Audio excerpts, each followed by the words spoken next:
Thank you.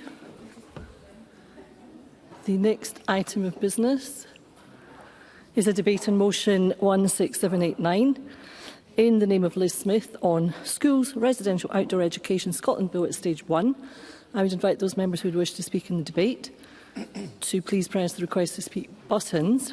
I note that we don't appear to have a Scottish Government Minister, but we will nonetheless need to continue because this is follow-on business. So with that, I call on Liz Smith to speak to and to move the motion. Up to 9 minutes, please. Thank you, Deputy Presiding Officer. And just before I move the motion in my name, can I just intimate that I would like to spend my opening speech talking about the principles of this bill, and then throughout the debate and in my summing up to deal with all the concerns that have been raised by the committee and other members. On returning from Laganlia Outdoor Centre, Nevis, who has cerebral palsy and is a full-time wheelchair user who needs support with feeding and an adult carer with him at all times, said this: "Rock climbing was awesome, and I got to sail round an island with my friends in a storm, things I can't usually do, and what you think you will only see in films, but I felt so brave. Everyone should get the chance to do this." Presiding Officer, throughout all my 16 years as a secondary school teacher and the subsequent decades as a parliamentarian, I'm very firmly of the view that outdoor education is one of the most valuable and rewarding learning experiences that any young person can have. Residential outdoor education, when young people can experience an environment very far removed from their usual everyday situations, is often life-changing, just as it was for Nevis. Adventurous new experiences in the outdoors allow young people to develop lifelong connections to the natural environment. They build self-esteem, self-reliance, confidence and, most importantly, resilience. They also help young people to learn leadership skills, the importance of valuing friendship and what it means to be part of a team. These are skills which are not only there to enrich our own lives, but they are also the skills which benefit society and the economy.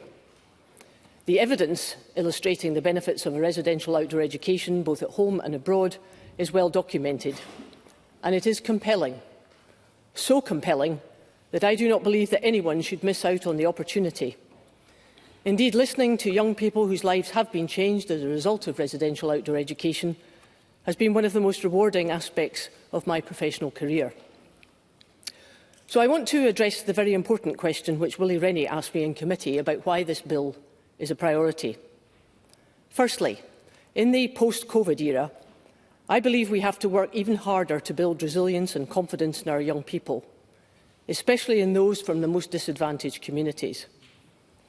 I don't need to recount to the Chamber the problems currently being experienced in our schools relating to mental health and anxiety, to attendance, to attainment, and to the increasing need for ASN provision as identified by recent statistics. The evidence provided to the Education Committee was overwhelmingly positive that residential experiences can do so much to help in this regard.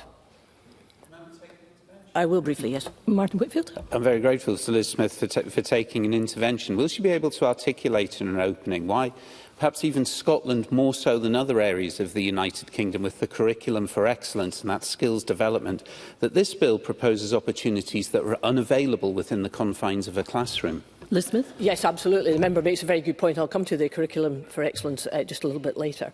But I think it's not just about the young people, it's about what their teachers are saying. No matter what the social background is of their primary school teachers, Alex Stark, the head teacher of Tinto Primary School, said this: "We strongly believe that at least one residential experience should be the right of every child. That's because we see our pupils grow in such different ways, and especially in confidence, resilience and independence. And all of that helps so much when we get back to school." But the second reason about why this bill is important is about the fact that the current setup is not delivering well enough when it comes to residential opportunities. Despite the moves made to improve matters when the new Scottish Government vision for outdoor learning was produced in 2010, and some schools doing an excellent job, significant gaps remain. There is considerable inequity across provision, most especially from pupils with special needs, and wide variation in resource provision across different local authorities.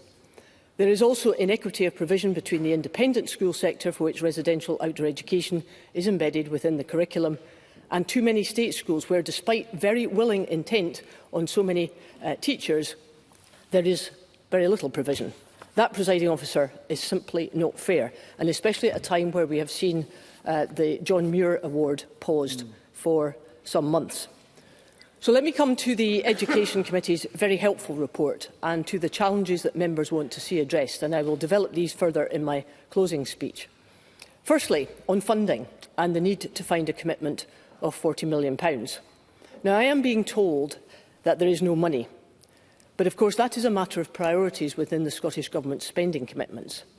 And I've pointed out to ministers that within the model of pupil equity funding, which I have supported and which I believe has been generous, quite a high percentage of that funding is being used by head teachers to fund a variety of residential experiences, something which I consider reflects the recognition of schools that residentials are so important.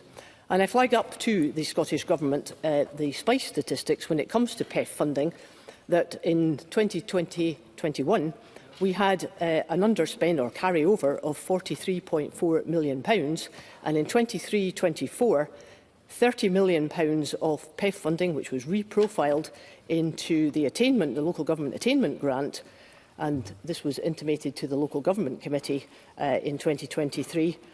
30 million of that have been used for public sector pay increases. Now, I wonder if the Minister might like to comment on that a bit later on. But I've also suggested, I won't just now, Mr Mason, if you don't mind, I'll come to your issues, because I know you've raised some very interesting and important questions, so I'll come back to that. I've also suggested to ministers that they should look at alternative models of funding, public trust models, partnerships between the public and private sectors, which I know some ministers are keen to look at for other areas of policy development, such as infrastructure funding, and to models like Rethink Ireland and Inspire Scotland. In this Parliament, we are often debating and measuring outcomes. So on that basis, let me repeat the evidence from the Outward Bound Trust across 8 different countries, including the UK, which found that for every pound invested in outward bound programmes, there is a return of between £5 and £15 in societal value. For me, that's a very powerful finding and one which represents a very important long-term investment. Now, let me turn to the vitally important of ASN provision. And as I do so, can I pay huge credit to Pam Duncan-Glancy and to several of our outdoor centres for the work that they've done to ensure that young people with special needs are properly catered for, because if this bill doesn't deliver for them, it's not going to meet its intentions. Now, that current provision is very much better than it has been, but there's still an awful lot of work to do, and I want to address quite a lot of these concerns in my closing speech. And of course, related to that is infrastructure of some centres, which I have to say will be an issue whether or not the bill passes. Broadly speaking, there are enough bed spaces, and of course we've got a brand new centre in Aberdeenshire, but the sector does need greater demand in order to boost income. Now, there's been the assertion that it's difficult to define residential outdoor education and align it with the curriculum. That's something I slightly struggle with, because I cannot think of anything which better aligns with the curriculum for excellence, to take up Martin Whitfield's point, than the experiences which demonstrably prove that youngsters become successful learners, confident individuals, effective contributors and responsible citizens. Presiding Officer, I must respect the opinions of the representatives of the teaching unions and COSLA, and I will come back to deal with a lot of their concerns and ones that were raised quite rightly by Mr Greer at committee earlier in the Stage 1 process. Presiding Officer, this bill is not about party politics. It is about what is in the best interests of our young people in the post-COVID age, when so many indicators tell us that our young people are facing more challenges than ever before. I introduced this bill after many years of personal experience watching and working with young people and teachers in the outdoor environment, and after very lengthy examination of the evidence, for which I owe my staff and the bill team so much. I have spent most of my parliamentary career immersed in the world of education. If it is abundantly clear over a long period of time and on a universal basis that there is one aspect of the educational experience that returns the best results in terms of outcomes, then why on earth would we not make it happen? Thank you.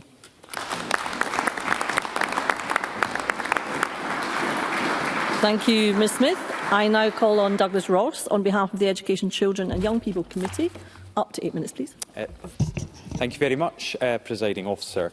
I'm speaking today on behalf of the Education, Children and Young People Committee. So could I begin by speaking about one of our members, Keith Brown, who recently joined the committee, and on behalf of the entire committee, could I offer our support and sympathies to Keith Brown following the terrible news we heard this morning, to Christina McKelvey's sons, Jack and Lewis, her grandchildren, Maeve and Leo. And while Keith has been rightly missing as he spent precious time with Christine in the last couple of weeks, we wish him all the very best to get through these challenging times, and will welcome him back, hopefully, in the near future.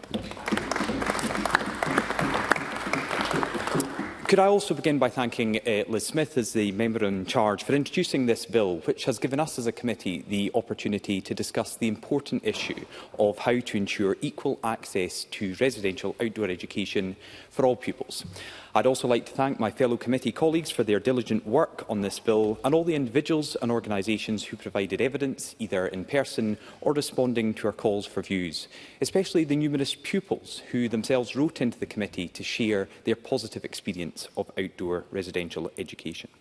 The committee would like to thank the Scottish Outdoor Education Centres and their team, who all generously gave their time and shared their insights when the committee visited Broomley Outdoor Education Centre. Lastly, the committee is grateful to the Delegated Powers and Law Reform Committee and the Finance and Public Administration Committee for their work scrutinising the bill and sharing their conclusions in a timorous manner so that we could reflect them when we were considering our own report. Now, I should say from the outset that the whole committee recognised the value of offering children and young people residential outdoor education. Where there was some divergence in views, however, was around how that should be funded. Turning to the bill itself, as Liz Smith has spoken passionately about today, the main aim of the bill is to ensure that all pupils in state and grant-aided schools will have the chance to experience at least 4 nights and 5 days of residential outdoor education during their school career. And I should point out that the bill does not make it compulsory for pupils to attend residential outdoor education, but the opportunity to attend must be there.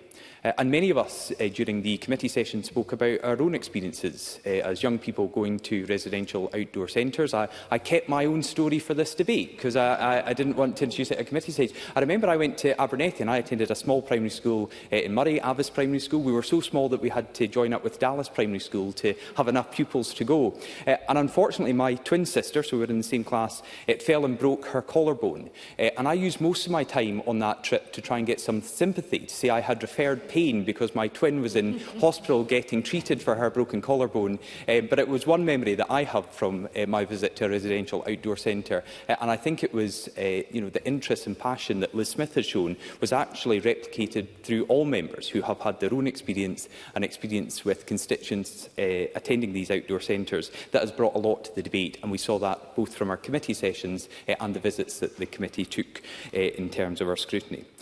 The report also makes clear that the benefits for pupils and staff are considerable.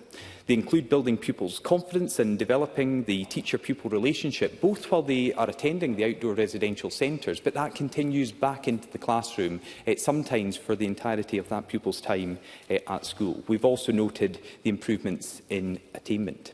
Given these life-changing benefits, we said that all pupils should have the opportunity to experience residential outdoor education, which should be linked to the existing curriculum at some point in their school career, and we welcome the inclusive approach taken in the bill. I'll give way.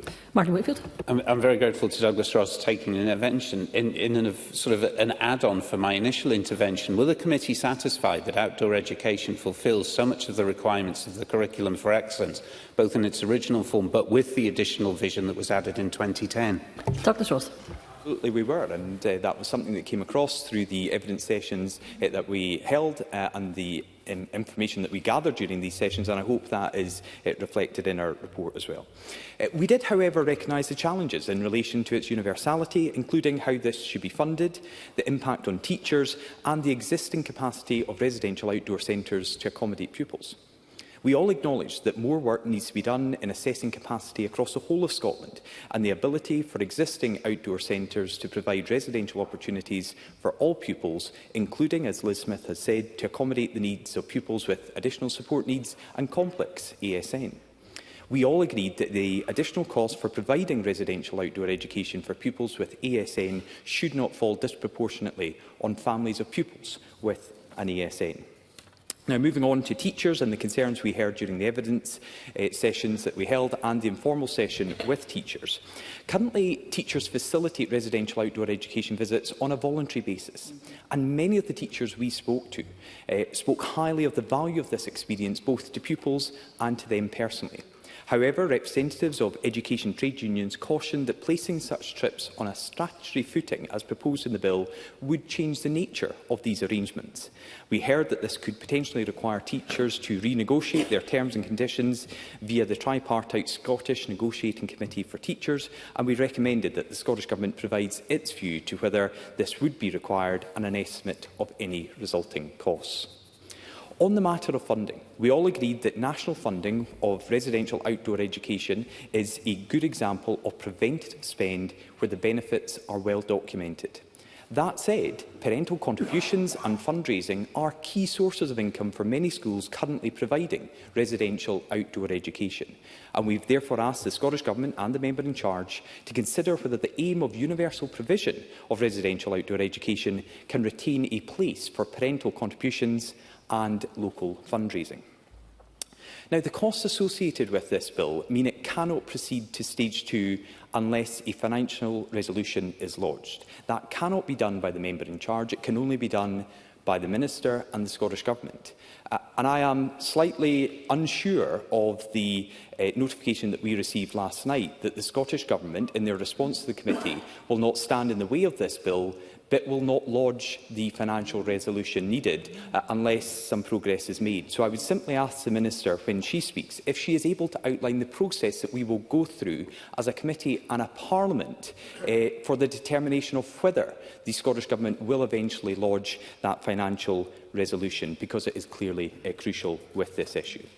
We heard, Presiding Officer, interesting evidence from the member in charge on other funding options which could supplement the central government funding which will be required to implement the bill, and this included a public trust model.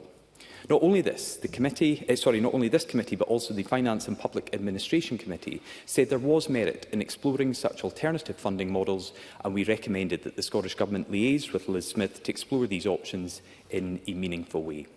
The committee heard of concerns regarding capital funding for outdoor education centres, and we were told that current market prices for school residentials do not include those capital costs for the centres, rightly to keep these costs of residential trips affordable. But we also heard that some of the centres were built in the 1930s, designed to be used for perhaps up to 25 years, but are still in use now, with refurbishments done on a piecemeal basis where funding allows. These are all issues that I think were rightly highlighted during our evidence session and has brought this issue to the fore. Presiding Officer, to close, the Education, Children and Young People Committee supports the general principles of this bill. There are issues that need to be addressed in relation to costs and staffing, as I have set out today. But the further parliamentary stages that will be afforded to Liz Smith, the Scottish Government and Parliament as a whole provides us with an opportunity to resolve these. Thank you. Thank you, Mr Ross. I now call on the Scottish Government Minister Natalie Dawn-Innes. Up to 7 minutes, please, Minister. Thank you, Presiding Officer, and I'd like to apologise for missing the very beginning of this debate. Before I begin, I would like to take a moment to pay tribute to Christina McKelvey. Christina was a wonderful woman. She was kind-hearted, warm, brave, bold and had such a fantastic sense of humour. Similar to many of the people who have spoken today, Christina was extremely supportive to me, and I remember how encouraging and helpful she was when I first entered Parliament back in 21. I know she'll be terribly missed, both within this Parliament and across Scotland, and my deepest condolences go to Keith, Jack and Lewis and all of her family and friends. Presiding Officer, I want to begin by thanking the member in charge for her engagement so far. I also wish to thank the Lead Committee and all those stakeholders who came forward during Stage 1. The Scottish Government believes all children and young people should have the opportunity to engage in progressive and creative outdoor learning experiences. I've been consistent throughout my engagements on this bill in restating this. Government values the incredibly important work that outdoor education centres do, and indeed I saw this first-hand, the positive impacts, when I visited the Outward Bound Trust's Lochiel site last year, and it's why we provided £4 million in emergency funding to the sector during the pandemic. Now, today the Government will be abstaining, but let me be clear why. Of course, we are supportive of the underpinning aims of the bill, but our initial and significant reservations as set out to committee last year remain, as yet, unresolved. I have reiterated this to the member, and I have been clear that these concerns must be fully considered and addressed if the bill passes stage 1 today, specifically on affordability, equity of provision and workforce implications. Now, I'll give way to Ms Smith. Elizabeth. Thank you, and I'm grateful because the Scottish Government, I think, has moved its position, for which I'm grateful. Can I just ask, and more than willing to engage on the challenges as I always have been, we've had good meetings about that, can I just ask about the timescale for this, Minister, because it's very important that we have a relatively quick timescale to resolve these differences. Minister. Absolutely, I was going to set that out. I'm willing to start these discussions right away. I think we've had very good engagement to date, and I'm willing to continue that to try to get to a place where we can get this delivered. I will give way. Douglas Ross. Just very briefly, is the Minister therefore able to explain how the process would work?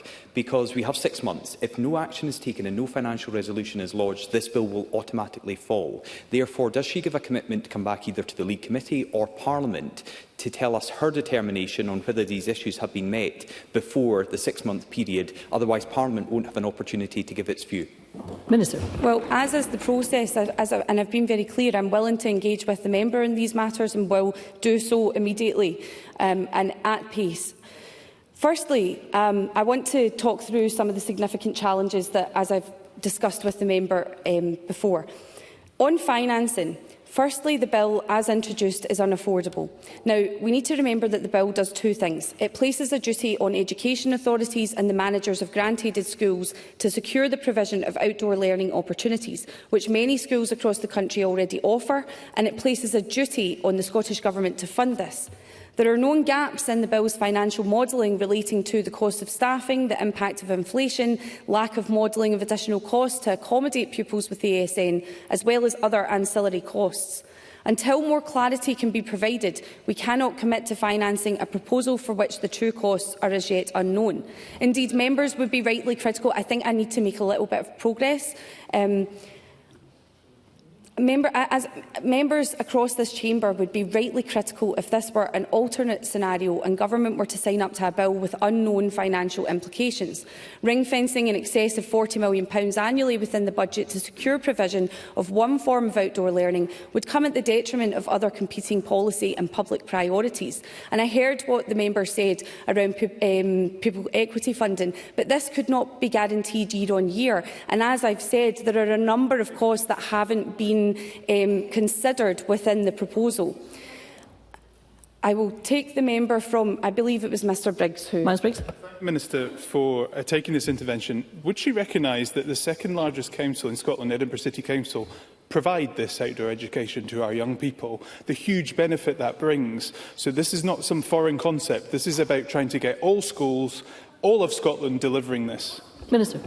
Absolutely, and I appreciate that lots of them do it. But as I say, this is unaffordable at the moment in terms of the Scottish Government funding this. I would ask members in support of this bill as it currently stands where you would seek to cut funding from in education. Would it be our teachers? Would it be our schools? Would it be our nurseries? Would it be our colleges? So for these reasons, the Scottish Government has not lodged a financial resolution at this time. I am aware that this may frustrate members, but I would remind the Chamber that Scottish ministers have a unique responsibility and accountability for the appropriate management of the budget, and the financial resolution exists as an important and a legitimate mechanism for this. Scottish ministers will lodge a final resolution if and when affordability of the provisions and other practical challenges can be assured, up to 6 months following the conclusion of Stage 1. But I want to reassure the Chamber that should the bill pass Stage 1, as I've said, I will continue to work constructively with the member. As recently as the 13th of March, we met to discuss the bill and touched on potential amendments, and I am keen to fully explore how the overall financial burden of the provisions could be reduced. Presiding Officer, my second point relates to equity. Through my conversations with stakeholders and further data gathering undertaken with the sector, I am aware there is very limited capacity across centres in Scotland to host young people with complex additional support needs. Members have rightly raised their concerns in recent weeks about the need to support pupils with ASN. But if this bill is truly to deliver equitable opportunities for all of our young people, and in a way that avoids any one learner with additional support needs being isolated, then more time and more resources are required to deliver that universal provision. My third concern is the implications for the workforce that have been touched on already. The bill presumes the delivery of residential outdoor education on a voluntary basis. However, as the convener pointed out, evidence to the lead committee makes clear that were the bill to pass, there would likely need to be a change in teachers' contracts. It's also not for the Scottish Government to pre-empt any joint decision that would need to be made by the tripartite group, the Scottish Negotiating Committee for Teachers, but certainly it is possible that the results of these negotiations could further increase the cost of delivery. Workforce capacity to respond to the bill would also need to be explored. Overall, the Government absolutely recognises the positive aims behind the bill proposals, and I hope that I have been very clear throughout our engagement on this that is our view. And it is on this basis that I wish to reaffirm my commitment to working with the member to find a constructive and affordable way forward that delivers for all of our children and young people. Thank you, Minister. I now call on Miles Briggs to open on behalf of the Scottish Conservatives. Up to 6 minutes, please. Thank you very much, Deputy Presiding Officer. And can I begin by paying tribute to Christina McKelvey? I know all of us were shocked when we heard the news and want to send my condolences to our fellow committee member, Keith Brown, at this difficult time, and all her family and friends and members across the Chamber. And can I also start by paying tribute to my friend and colleague Liz Smith, not only for the power of work that she and her parliamentary office have put into this member's bill, but also for her lifelong advocacy for the benefits of outdoor education for our young people as a teacher and a member of this Parliament. As one of the members of the Education Committee, it was a real pleasure to be part of the evidence-taking on the proposal and to meet with and to hear from the fantastic and passionate people working in our outdoor education sector across our great country. Although, Deputy Presiding Officer, I must say I probably have heard too many stories now from my colleague John Mason on seeing his teachers in their nightwear during his childhood outdoor educational experiences. I'm sure we will have the pleasure of hearing more of that later as well. But it is without question, I think, the positive educational, personal, character and mental health benefits that young people receive from undertaking residential outdoor education. And that is something we can all agree with. And this bill will make that positive difference to outcomes of all our young people. As an Edinburgh MSP, as I said in my intervention to the Minister, I know firsthand how incredibly lucky young people and parents and guardians are here in the capital that we are still able to access residential outdoor education experiences for our young people. And I'd like to pay tribute to Edinburgh City Council for continuing to value and deliver outdoor education, given the huge financial pressures the Council faces. If the lowest funded council in Scotland can deliver this, I'm sure we can get every other council in Scotland to deliver this policy and the benefits it will bring. Yes, of course. I thank the member for taking an intervention. I think you're making a very good point, and there may be things that we can do to share with local authorities in order that we can see some of our constituents getting access to this. Miles Briggs. Absolutely, and I think the visits we undertook as a committee showed that these are not just going to be one facility for each council. These are shared facilities. Also, the economic potential these will have for other visits from universities, from team building exercises. We can make this work and actually put in place some fantastic new facilities across our country. Now, throughout my time in Parliament, I have always championed the need to invest in mental well-being if we're truly going to look towards better resilience and positive mental health in the next generation. Then we need to invest in how we do that at school. And I have always been struck by the findings of the Scouts and Guides report of 2016, coming on now a decade old, which found that people who participated in Scouts and Guides in childhood have better mental health in later life. Now, the report, which was put together by researchers at Edinburgh and Glasgow universities, looked at data over lifelong studies of over 10,000 people who had been part of outdoor education experiences at Scouts and Guides, and they were 15% less likely as adults to suffer from anxiety or actually have mental health complications and mood disorders. If we have any time in hand, Very limited time, I'm sorry, I afraid. can't. The research has looked at the lessons, and I believe we as a Parliament need to really understand that this bill can be preventative spend in many ways to help build that resilience in our young people, which is missing. Because the last significant piece of legislation on outdoor education was back in 1944, the Education Act known as the Butler Act. Post-war, as a nation, we wanted to give our young people hope and a positive outlook in life. Children and young people disconnected from society, having come through the traumatic and life-changing experiences of World War II. Fast forward to today, and we know that many children are disconnected from their learning, having just come through a traumatic and life-changing experience of a global pandemic. As Liz Smith states, this bill is about what is in the best interests of our young people in a post-COVID age, when so many indicators tell us our young people are facing more challenges than ever before. As we continue to assess the negative impacts of educational disruption caused by the pandemic and the consequences this has had on our young people, especially those from lower income backgrounds, I believe this bill can be an opportunity to give our young people once again that hope and positive outlook in their lives. And if we are going to do that, then we need to do that as a country. Indeed, Parliament needs to send out the message to our young people, parents and guardians and teachers, that we will invest in you and we will value you. I have time for that intervention. Brian Whittle. Thank you very much, my colleague, for giving me. I'm very struck in listening to Miles Briggs there about a quote from the President of the IAAF and the IOC President-elect, Seb Coe, who says that sport is the most potent social worker in all our communities. I wonder if you agree with me that we have the opportunity here to either fund prevention or fund the outcome of not funding prevention. Miles Briggs. I absolutely agree, and I think one of the things which all of us are guilty of in this chamber is wanting to measure absolutely everything. That we as politicians want to always say, what benchmark have we put in place, what target has been met. The learning experiences of outdoor education sometimes cannot be quantified. Many can, but for so many young people, it is life-changing.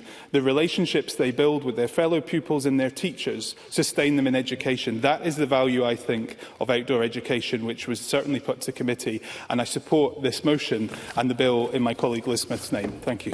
Thank you, Mr Briggs. I now call on Pam Duggan-Glancy to open on behalf of Scottish Labour. Up to 6 minutes, please.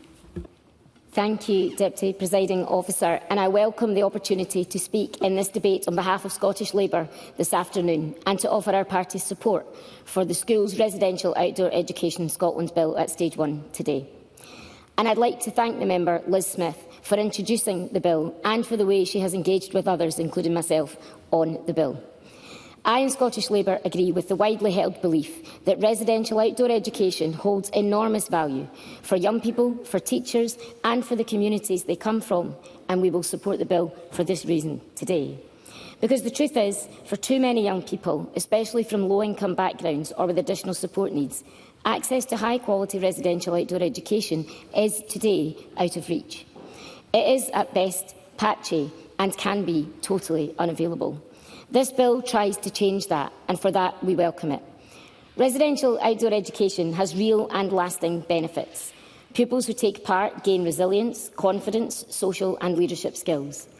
It offers learning that cannot be replicated in a classroom, learning that for many young people is genuinely transformative. Presiding Officer, the benefits of residential outdoor education are well evidenced and understood.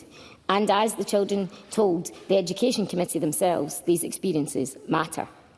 They told us that these residential experiences help them overcome fears, build friendships and develop independence. Teachers and staff in schools told us how these trips improved their relationships with pupils and gave them insight to young people's potential. And for some children, it's the moment they begin to believe in themselves. They told us that when they said residential experiences felt fun and freeing, but that they didn't think it was fair that some children could go and others could not. And that, of course, is the crux of, I think, what we're discussing today. Presiding Officer, providing every pupil with the opportunity to benefit from the kind of learning and personal growth that outdoor residential education brings will, though, need action on some challenges, including on funding, staffing, accessibility and capacity. And I think I've heard from the member in charge a willingness to engage in those seriously. Because this is, of course, a question of equity, of access, of ensuring that children with additional support needs and children whose families are struggling financially are not left behind. And it's a question of how we ensure capacity to do this as well. And to do that, we know we're going to need staff in schools and teachers and changes to the infrastructure that we've heard already this afternoon. Right now, many staff volunteer their time to accompany trips, unpaid, often during weekends or evenings, and on top of already difficult workloads. During the committee's scrutiny of the bill, the EIS warned that no teacher should be compelled to attend overnight stays away from home as part of their contracted hours. And if this becomes a statutory duty, expectations in this regard could change. So we must remember that as this bill goes through the next stages in the Parliament, and the context for teachers and school and staff. I will, yes. Karen Mulkin. Thank you. I really value the point that you're making there about teachers, and I just wonder, do you think there is space for us, for as the bill goes through stage 2, to work with the trade unions? Always through the Chair. Pam Duncan-Clancy. I thank the member for that intervention, and I think there not only is there space, but there must be space, I think, for us to work with trade unions as the bill goes through stage 2, so that we take teachers and staff and their representative organisations with us. If this, of course, becomes a statutory duty, expectations change, and that's one of the reasons why I think that's essential. It's also why Scottish Labour will work with members at stage 2 to bring amendments to ensure that implementation is consistent with staff and teacher workload and wellbeing, and that these changes are delivered with them, not to them. And we're also keen to ensure that existing inequalities are addressed and not embedded, particularly for young people with additional support needs, who stand to benefit most, I think, if we can get this right. Right now, too many pupils with additional support needs miss out on residential opportunities. Minister, I'll have to take intervention. I absolutely concur with Ms Duncan-Clancy, and what I would point out is currently there is very limited capacity across outdoor education centres in Scotland to host young people with complex additional support needs, and of course we want to see that grow. But as the bill stands, it does not solve that problem. What would the member say to that? Sorry. Pam Duncan-Clancy. I welcome the Minister's intervention, and I would encourage the Minister to, in government, seek to find ways to find solutions to those problems, using the levers at the member and the Minister's disposal to do so, and also to work with us across the chamber at stage 2 to seek amendments to make it work. I agree also with the EIS, who said that for inclusion to be meaningful, adequate staffing and support must be in place. And this is true both in and out of the classroom. Anything less locks young people out of sharing in vital experiences. And Scottish Labour will continue, therefore, to work with the member and others to look at amendments at stage 2 to ensure provisions are inclusive of all young people, including with additional support needs. And this could include ensuring adequate accessible facilities and transport, support staff available to help, and time planned for adaptations that are required to support pupils with additional support needs. Presiding Officer, on another related matter, funding, we agree with the committee that clearer commitments are needed, and with NAS UWT, who said that a substantial injection of cash would be required to make outdoor education genuinely accessible for pupils with ASN. We recognise the causeless concerns on the funding and availability of funding for local government, but we would encourage the government, and I have to say I'm sorry that the government's response to the bill only came yesterday, giving us limited amount of time to engage with it. But I'd encourage the government to be engaging with the member on this, because the government cannot ride two horses on this. They cannot on one hand say they support in principle outdoor education as they have in their response, but they're not prepared to engage meaningfully in what that will cost. And so I hope that that engagement between the member and the government will continue. And I agree with the committee and others that this will need careful consideration. And so, to enable every pupil to access residential outdoor education, I hope that members across the chamber will work at stage 2 to seek to address some of the concerns that have been raised, and that today Scottish Labour will be providing support for the bill at stage 1. Thank you. Thank you, Ms Duncan-Clancy. I now call on Ross Greer to open on behalf of the Scottish Greens. Up to 6 minutes, please. Thank you, Presiding Officer. And like colleagues, I would like to start by offering my condolences to our colleague and friend Keith Brown, and to remember and to celebrate the outstanding elected representative and just brilliant person that Christina McKelvey was. I was reflecting particularly this morning on a trip that she and I took, led by our then Deputy Presiding Officer Linda Fabiani, to Sligo for the British-Irish Parliamentary Assembly, where at one stage in proceedings Christina almost leapt over a couch to challenge a member of the House of Lords who'd said something so outrageously racist that it stunned the rest of us into silence. But silence was a concept that Christina McKelvey was rarely familiar with, and she was always prepared to lead from the front in challenging those who were advocating for hatred. She was always willing to lead from the front in building a better, a more caring and compassionate society, and I will miss her terribly. I would like to thank Liz Smith for introducing this bill and say from the outset that the Scottish Greens support its general principles and will be voting for it today at stage 1. And like colleagues, in this process of scrutinising the bill, I reflected on my own experience of outdoor residential education, the classic Primary 7 week-long trip that many of us experienced. Mine was to the Castle Toward Centre in Dunoon, which my class were particularly excited by, because for children of my generation, Castle Toward was famous for being where CBBC filmed the Raven reality TV show that some children in Scotland were lucky to be able to participate in. Now, the cameras weren't rolling when we were there, but we were at least able to use that same equipment. And it was a hugely formative experience for us. Indeed, for many of the children in my class, it was for a start the first time they'd ever been on a ferry simply to get to that outdoor education centre. It was the longest time that we'd ever spent away from our families. It broadened so many of our horizons. And we'll be supporting this bill at this stage because its general principles align with what was in the Scottish Greens manifesto at the last election. We proposed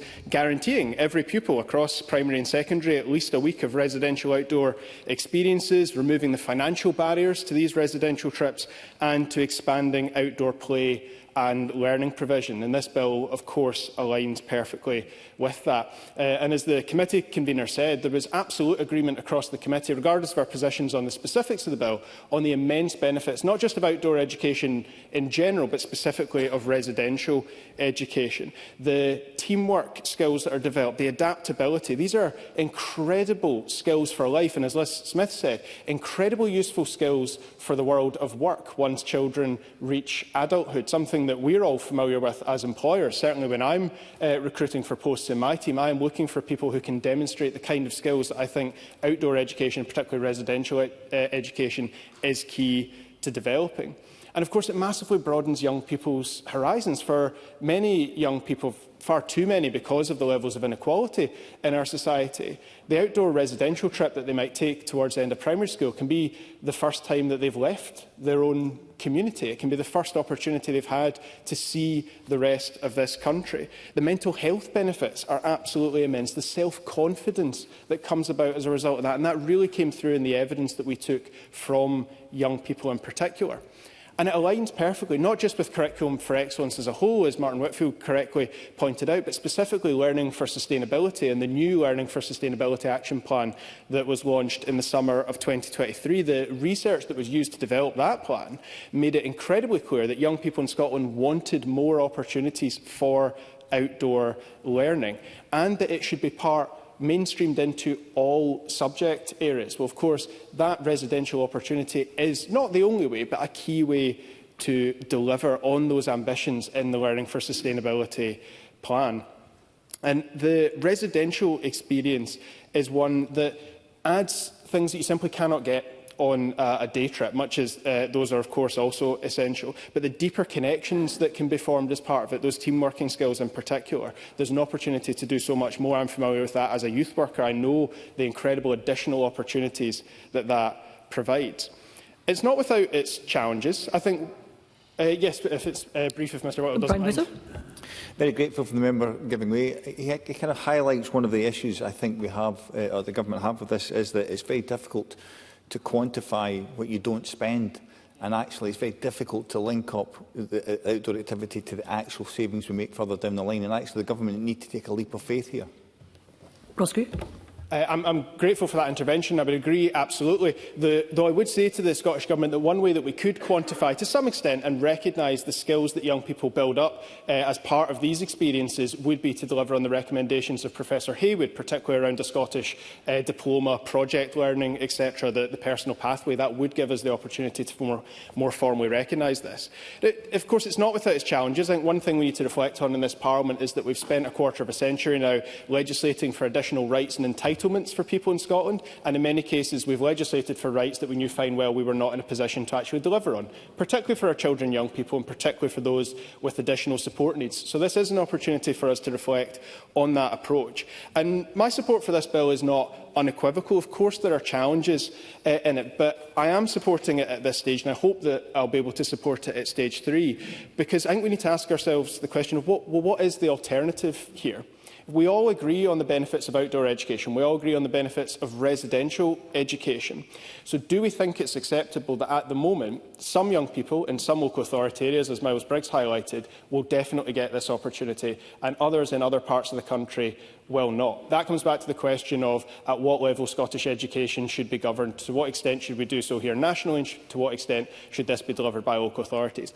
I think this is one of those cases where there should be a consistency of approach, where there is such a consensus around the benefits of this opportunity that it is only right we make sure that every young person in Scotland gets it. And there are issues for us to work out in this process, but if the government has an alternative to this bill, they've had 3 years now to bring it forward. They've not done so, and on that basis the Greens are content to support the general principles of the Residential Outdoor Education Bill. Thank you, Mr Greer. And I now call on Willie Rennie to open on behalf of the Scottish Liberal Democrats. Up to 6 minutes, please. I will always remember Christina McKelvey speaking from that front bench, where she would not just speak with the words, but she would speak with her body language. She was full of emotion, she was punchy. You knew exactly where you stood when she had finished with you. And I will miss her. I think all our thoughts are with Keith Brown and his family today. I think our view about outdoor education was quite dramatically changed during the time of COVID, when we simply couldn't get out and do the things that we wanted to do. And I think this is partly where this bill has emerged from, because we had taken it for granted about the outdoors for so long, and then we were so starkly reminded. And we've learnt about, again, reminding ourselves about the confidence that it brings, the leadership, the self-reliance, the team building. Just being away from your parents for the first time is a liberating experience, and being able to do things by yourself, together with others. It just changes. And as we've experienced significant problems with mental health, with behaviour, with absence, all of those issues combining together to creating almost a kind of suppression of activity within schools, I think the case for this is really compelling. But I have to say, at the start of this process, I was sceptical. And I was sceptical simply because money's really tight just now. It's really hard to find any money to just squeeze out to do the things that we really wanted to do. So I started off very sceptical. And I was, when the witnesses were before the committee, I was giving them a bit of a hard time because I wanted to know what the real value of it was. And sometimes people were very clear at explaining the real value. But over time, I was convinced and converted into the cause of this bill. One, many councils do this already, so this is not outlandish. This is not extravagant. This is something that some councils are able to afford. They can prioritise it. And the second thing was the vision for outdoor learning, set up in 2010, 27 pages, 14 years on, hardly anything done. Hardly anything. And when I asked the Minister during the committee, what's the assessment of the impact of that vision, there was nothing. And I thought, we cannot afford just to stay as we are, drifting on. And it was only when Liz Smith's bill came forward that suddenly a working group emerged. Always a working group is the solution to everything. So that was the second thing that convinced me. The third thing was, sorry, does the Minister want to? Minister? I thank Mr Rennie for taking the intervention, and I think it's unfair to say that there has not been any progress. There may not have been an evaluation on the outcomes of that, but we can see day in, day out that outdoor learning has been embedded in the curriculum, that we've already touched upon, that many pupils are able to access that, appreciating that we do have more progress to make. But I think it's unfair to say that there has been no progress. Woody Rennie? And my point to the Minister during the committee was that all was anecdotal. We had no independent assessment of the real impact of this vision, so we were drifting, in my view. Now, the Minister may have self-experiences where she's able to cite, but the evidence, I think, is just not there. The fact that we don't have the evidence is, I think, an indication of the problem that we have. And we've seen a dramatic reduction in the number of centres and also in the number of beds. But I think Children First, in their briefing, put it very well. This must not be the preserve of the privileged few. This must be available to everyone. Now, I have been confused and slightly irritated by the government's approach, because it clearly doesn't want to state its position, which doesn't really like the bill, but it's abstaining today, not taking a position. But it's blocking the financial memorandum for up to 6 months. And there was not a response to the committee until last night. In fact, late last night, we got the response. I'm not even sure the government were intending to put out a response to the committee report.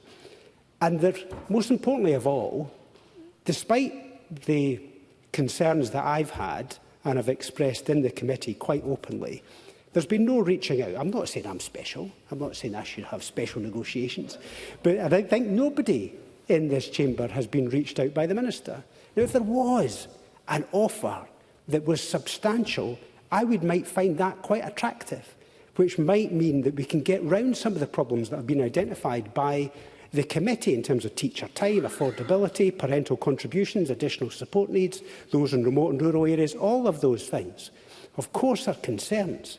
So I would like, following this debate, because it will go through today, I want the Minister to reach out and to offer something substantial, because the one thing we cannot afford to do is to just go back to the way things were. There is no neutral position. If this bill falls, the message is to the education world and the outdoor education centres across the country is that we do not value you and you are not a priority in our system. We're not going to go back to the way we were. That's why there needs to be an offer or this bill. And if it needs this bill, I'll vote for this bill. But the government needs to make much greater effort and offer something much more substantial than what has been offered so far, because so far there seems to have just been silence. Thank you, Mr Rennie. We will now move to the open debate. Backbench speeches of up to 6 minutes for the most part, and I would advise that we do not really have any time now in hand. And with that, I call Jackie Dunbar, to be followed by Oliver Mundell. Mr Dunbar. Thank you, Presiding Officer. This is a difficult day for us all. Can I offer my condolences to Keith Brown, Christina's sons and their families and friends. The bright shining light that was Christina McKelvey touched us all, but will never dim, as she's going to be forever in our hearts.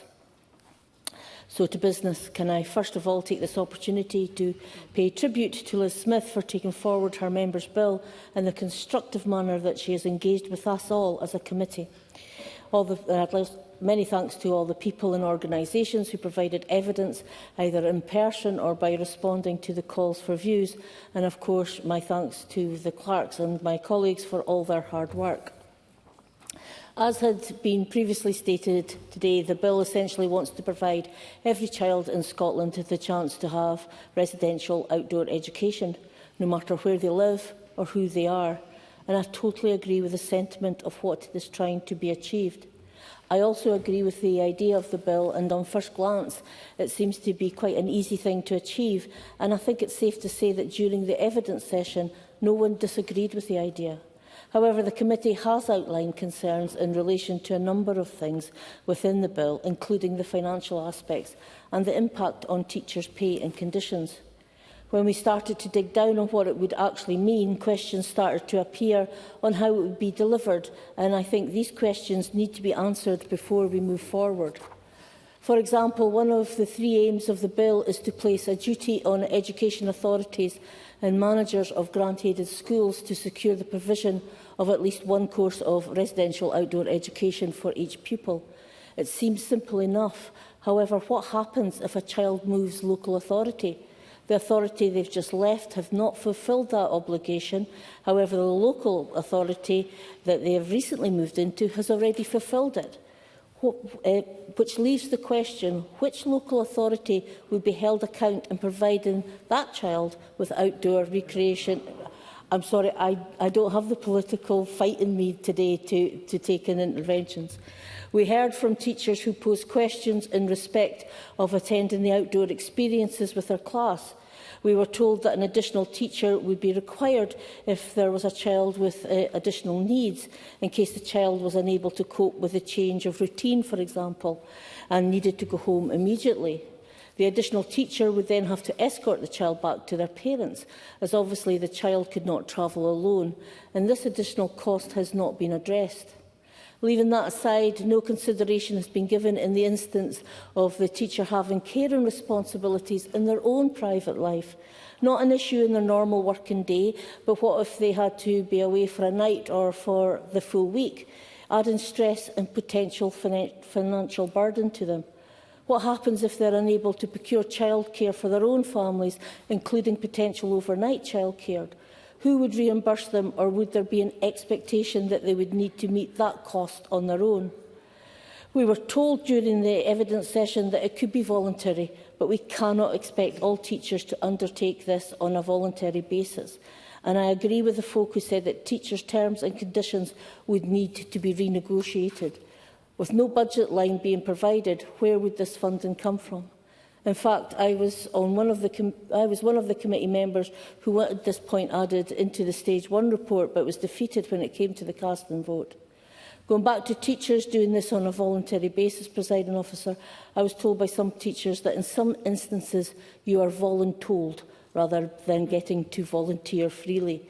My fear would be, if this was the case, then it could put off our future generation of teachers from going into the profession. I totally would like to see every child getting the same chance as the next, no matter who they are or where they're from. But we heard that it is more difficult to gain access to outdoor centres during the summer months due to the popularity. They don't just have schools booking, but also private companies for team building and away days. So there is a lack of availability, and the cost of booking then is much higher. One witness we heard from suggested that a potential solution could be that the schools from less affluent areas could maybe book in the winter months when demand is less and costs are lower. But in my view, that would not give equal experiences of the outdoor experience. Doing outdoor activities in the summer months is totally different to doing those same activities in the dark mornings, cold and frosty days, or in the rain or snow. I still remember my time from Modern Primary School when I was on top of the Cairngorm in my t-shirt and my jeans trying to ski. Even once a booking is secured, Presiding Officer, teachers told us that the cost to families for the additional clothes needed could be immense to some families. The answer we heard from the outdoor centres was that specialist gear could be provided, but as one teacher said, additional clothing does not necessarily mean specialist clothing. Some families could struggle with providing the essential day-to-day items like extra socks, underwear, pyjamas, or even just having to purchase the bag to put them in. If we truly want children to have equal opportunities, then we must ensure that no due expense and financial drain are put on those who can least afford it. Presiding Officer, this is just a small section of the concerns that were raised during the evidence session, and as I said at the beginning, I do agree with the general idea. However, I do feel that the concerns raised have to be addressed. We need to know how much budget it would need, and I look forward to hearing of the solutions moving forward. Thank you, Ms Dunbar. I now call Oliver Mundell to be followed by Christine Gray. Mr Mundell. Presiding Officer, with just a year to go until dissolution and my own eyes fixed on the exit, I rise to speak in this debate with a slightly different mindset. I look back at the years spent in this chamber and I question, not in a disrespectful way to other colleagues, but how much of what we've done has actually delivered a meaningful step change in the future lives of Scotland's young people. What have we actually done to shift the dial? What will people reel off in future as the key successes of this session. And when I hear the Minister stand up and mention affordability, I find it very frustrating, because I have lost track of how many times I've heard the First Minister say, we cannot just will the ends, we have to will the means. When we say that this provision is unaffordable, unworkable, when we fish around trying to find all of the problems and none of the solutions, what are we telling young people? I'll certainly take the intervention. Minister. Mundell, for the intervention. Can I just clarify? I have at no point said this is unworkable. I have emphasised time and time again that I am very willing to work with Ms Smith to ensure that we can find solutions to many of the challenges that I've laid out clearly today. Oliver Mundell. I thank the Minister for that intervention, but when I hear her talking, what I hear is actually a dialling back of what Liz Smith is proposing. Liz Smith is probably too polite and too focused on trying to get something done to say that, but what I hear is a talking down of the ambition that's at the heart of this. And I've had the wise counsel of Liz Smith over many years. Ian Gray, when we were both on the Education Committee, used to say she was more like my head teacher than a colleague. And I've not always been very good at finding the common ground, but Liz has always been there, searching for that, looking for solutions, looking to put party politics to one side. And I find it pretty disgraceful, to be honest, that the best treatment for someone who operates and works like that in this Parliament is to have a letter come at the 11th hour, at 6 o'clock after decision time yesterday, and that there wasn't the chance for the Minister to have better engagement before that, particularly when she says she's met the member in charge of this bill. And, I find it frustrating because this bill speaks to a philosophy, a vision that's about making our country better, that's about shaking up how we do things, rather than doing what's easy. And I say this because I think from the debate so far, we're having this clash around how to actually make it happen. And I think, the member's not shied away from this. It's not a secret. This is not an easy bill. This is not a £40 million carriage clock, that ticks a few boxes and gets the member some legislation in her name. Easier bills might have been available, but the member passionately believes in this and has convinced many people that it's worth doing. And I think in that context, we should be looking at why someone with an education background, someone who's very passionate on this topic, believes this is the right way to spend that type of sum of money and believes that the results will come, certainly. Martin Whitford. I'm very grateful for Oliver Mundell to take the intervention, but more than the passion that the sponsoring member has about this, this is a proven pedagogical tool for teaching the experiences in the Curriculum for Excellence, which is the national curriculum operated across Scotland. Would you agree with that? Oliver Mundell. I would agree with that. I was going to come to it later in my speech, because speaking personally, I've always been a sceptic of the Curriculum for Excellence. I don't think that's a secret. I'm a passionate believer in a knowledge-based curriculum. I would like to see something that was more structured and more prescriptive. But even I have been convinced that this is the right way to go, that there has to be some balance. And you cannot listen to the testimony from these young people, the young person mentioned by Liz Smith at the start, and not recognise that there is something transformational about this that goes beyond what can be done in the classroom, that goes right to the heart of social justice. I cannot believe that we have a Scottish Government, an SNP Scottish Government, who don't recognise what's at stake here. The idea that this is something for privileged young people who either by postcode lottery or by lottery of birth can access Scotland's great outdoors. I just find that so hard to hear pushback with us saying that somehow this shouldn't be universal. It's really, really sad, and I think it speaks to a narrowness, a smallness and a lack of determination, which actually probably speaks to the wider failings in our education system. What makes this initiative exciting is its intensity, the intensity of the experience, the chance to take everyone out of their comfort zones.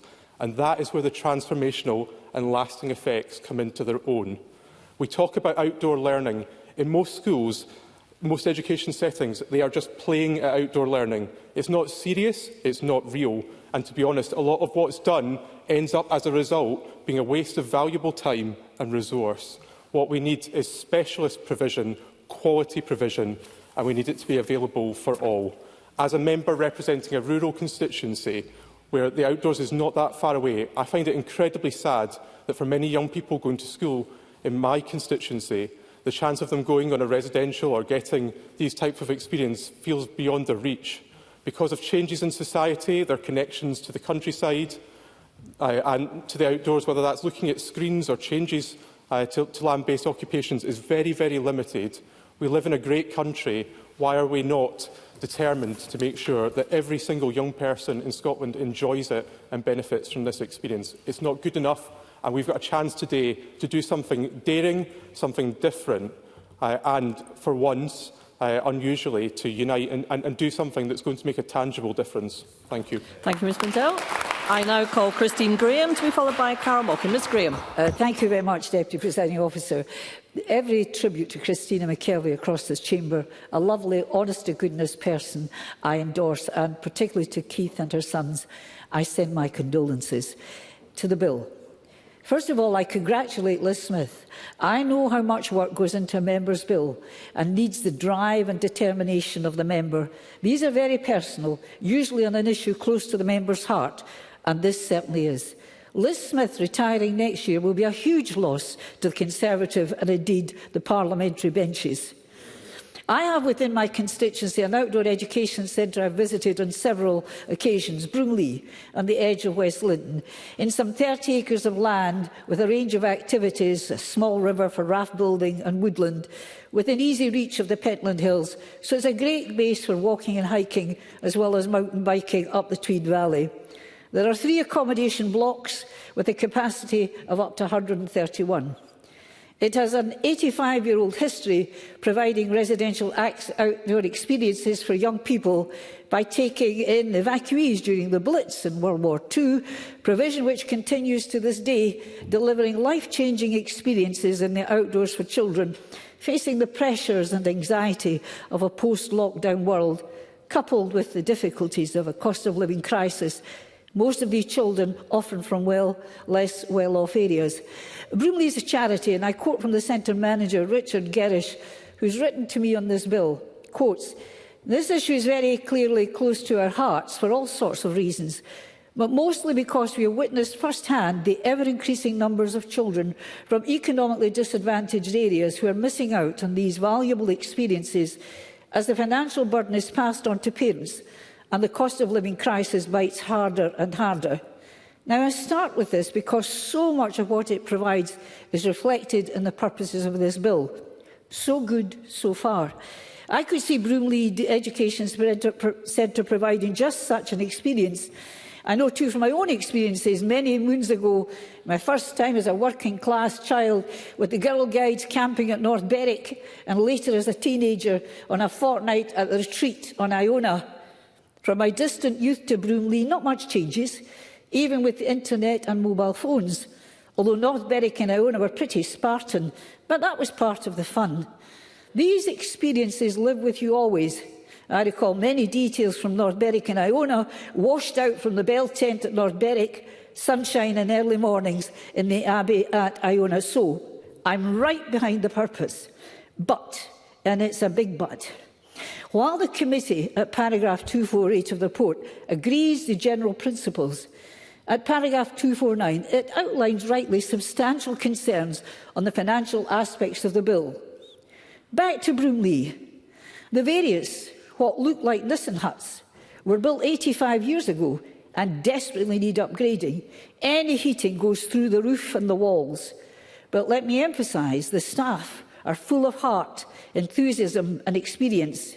But even now it finds accessing funding tough, so other funding routes are not so readily available. So while I therefore fully support the principle of the bill, it's an understatement to say there's a lot of work to be done on realistic and recurring costs, including capital funding for places like Broomlea, and the fact, as I say, that these are recurring and will undoubtedly rise with the cost of living. Now, I know the member has suggested various funding routes. I would hope they work. But the member has to nail these down before a statutory duty is placed on the schools and ultimately the government to offer this provision from a fixed and allocated budget. We all want to spend to save, but it has to be taken from so much firefighting we have to do. It's been a dilemma across this Parliament in my 26 years here. But I do hope both the member and the Scottish Government can find a way, and this may require amendments, to progress this worthy proposal. Indeed, I say to the member, I had to amend my own recent Welfare of Dogs Scotland Bill substantially to at least part of it to proceed, removing financial obligations which could not be met in the current climate by local authorities. With those caveats, unlike the government, I'm supporting the bill at stage 1 and congratulate the member and wish herself and the government well and hope they can resolve financial difficulties. Thank you. Thank you, Ms Graham. I call Carol Mockin to be followed by Bill Kidd. Thank you, Presiding Officer. Can I just take this opportunity to give my thoughts to Christine McKelvey's family. She was incredibly kind to me in the early days of this Parliament. Thank you, Presiding Officer. Today we are discussing a bill which seeks to improve the outdoor learning opportunities available to school children, and I welcome the opportunity to participate in today's debate. I am not on the Education Committee, so I found this debate to be really very, very helpful. The bill's core aim is to ensure that all pupils in state and grant-aided schools can experience at least 4 nights and 5 days of residential outdoor education during their school career. I think we've heard in the Chamber today that we all recognise the value residential outdoor education plays in a child's learning and development. And Liz Smith's opening speech, I think, at the start of the speech, made that a very real, very visual, the way in which she described that. It is welcome that the bill seeks to address the notable decline in the number of pupils who receive the opportunity to attend residential outdoor education. Now, the committee's call for evidence highlighted the benefits children stand to gain from residential stays, and this has been well rehearsed in other people's speeches around confidence, social skills, mental well-being, resilience. And in fact, respondents described the benefits as life-changing. And through my role as Scottish Labour's public health spokesperson, I frequently hear about the value of outdoors and about the value of outdoor learning, what it has for both your physical health but your mental health.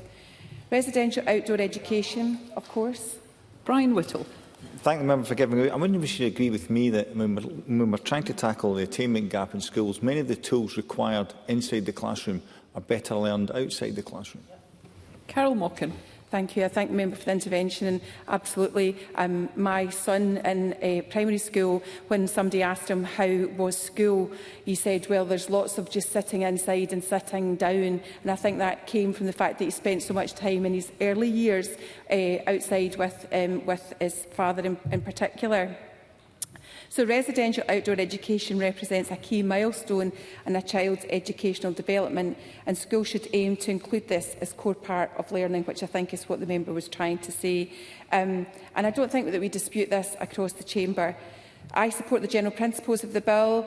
I do recognise that there are concerns, but I think the member in charge of the bill recognises that as well, and that we can fine-tune this at stage 2 if there's a willingness to do this. Of course, we need to think about this in regard to cost, provision for pupils with additional support needs, the impacts on teachers, but we have discussed there is a way of doing this. There must be a resolution for this bill, and I do hope that we can work cross-party, and I certainly know for my part I will do that with my colleagues in Scottish Labour.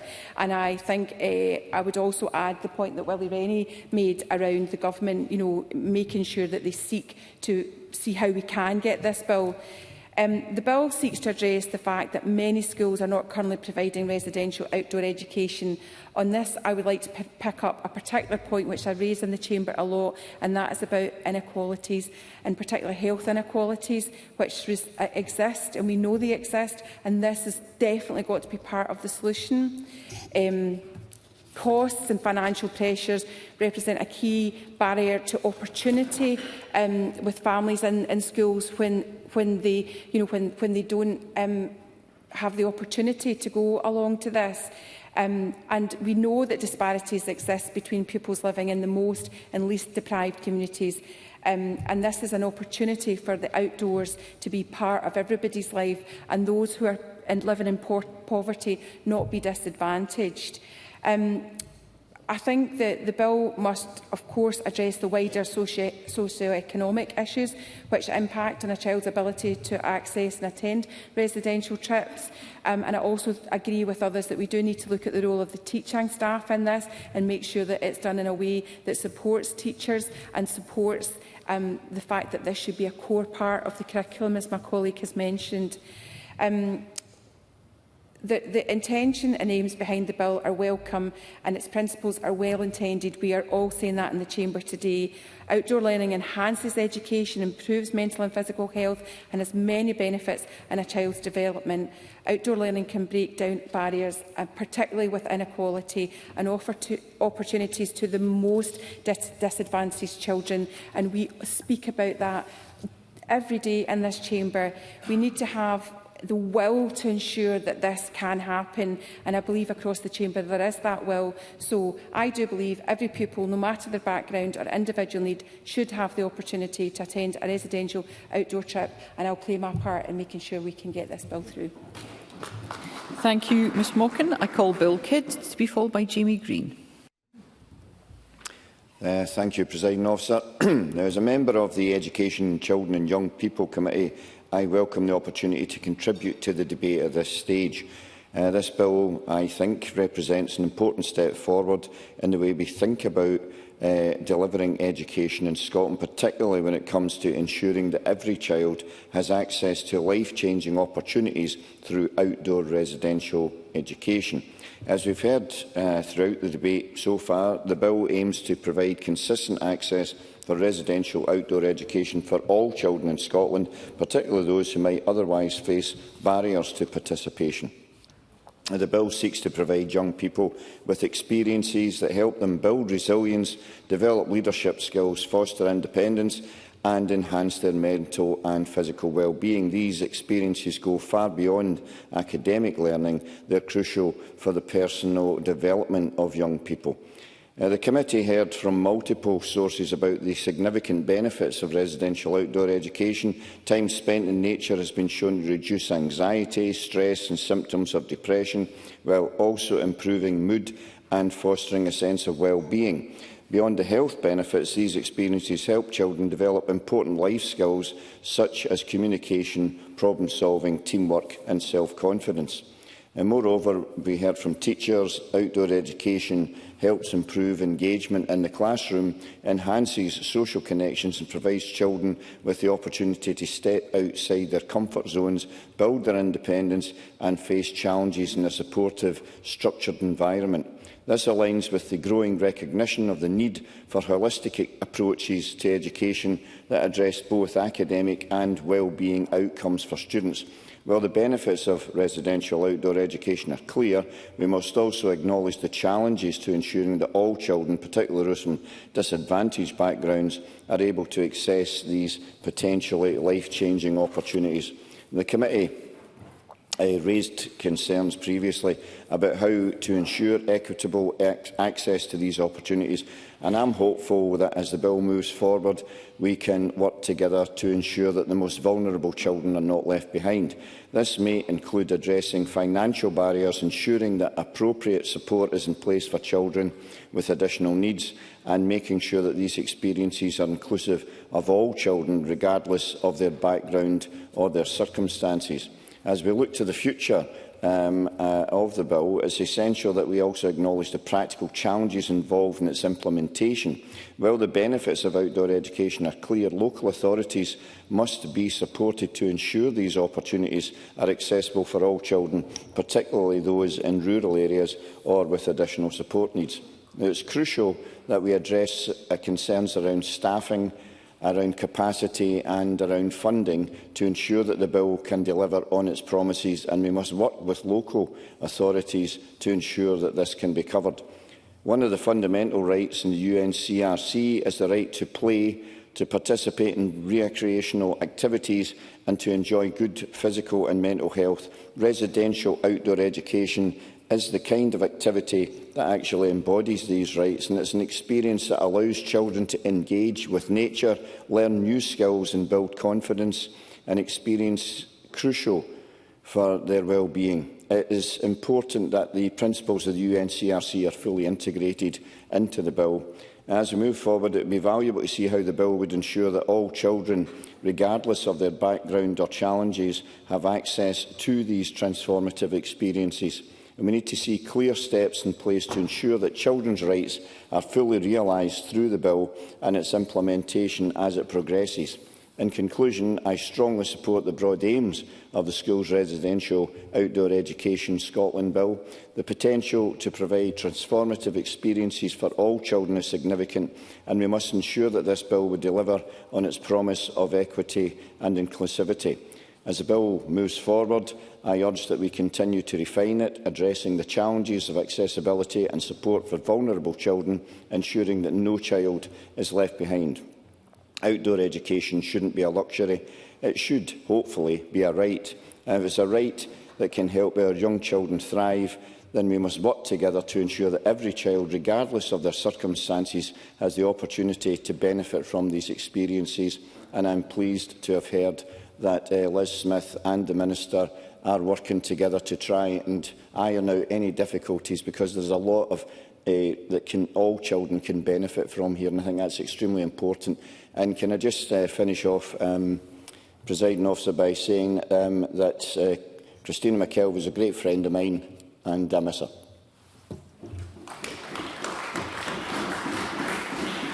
Thank you, Mr Kidd. And I call Jamie Green to be followed by John Mason. Thank you, Presiding Officer. Could I make a polite request that at the appropriate time in the future that all backbenchers are given the opportunity, if they wish, to put on record their thoughts about our colleague Christina McKelvey. I don't think it would give it justice to do so at the opening of a speech just today, and thank you for that in advance. I also want to put on record my congratulations to Liz Smith for getting to this point of a Stage 1 debate. It doesn't sound like much, but I know from those of us who have worked on members' bills how difficult it is.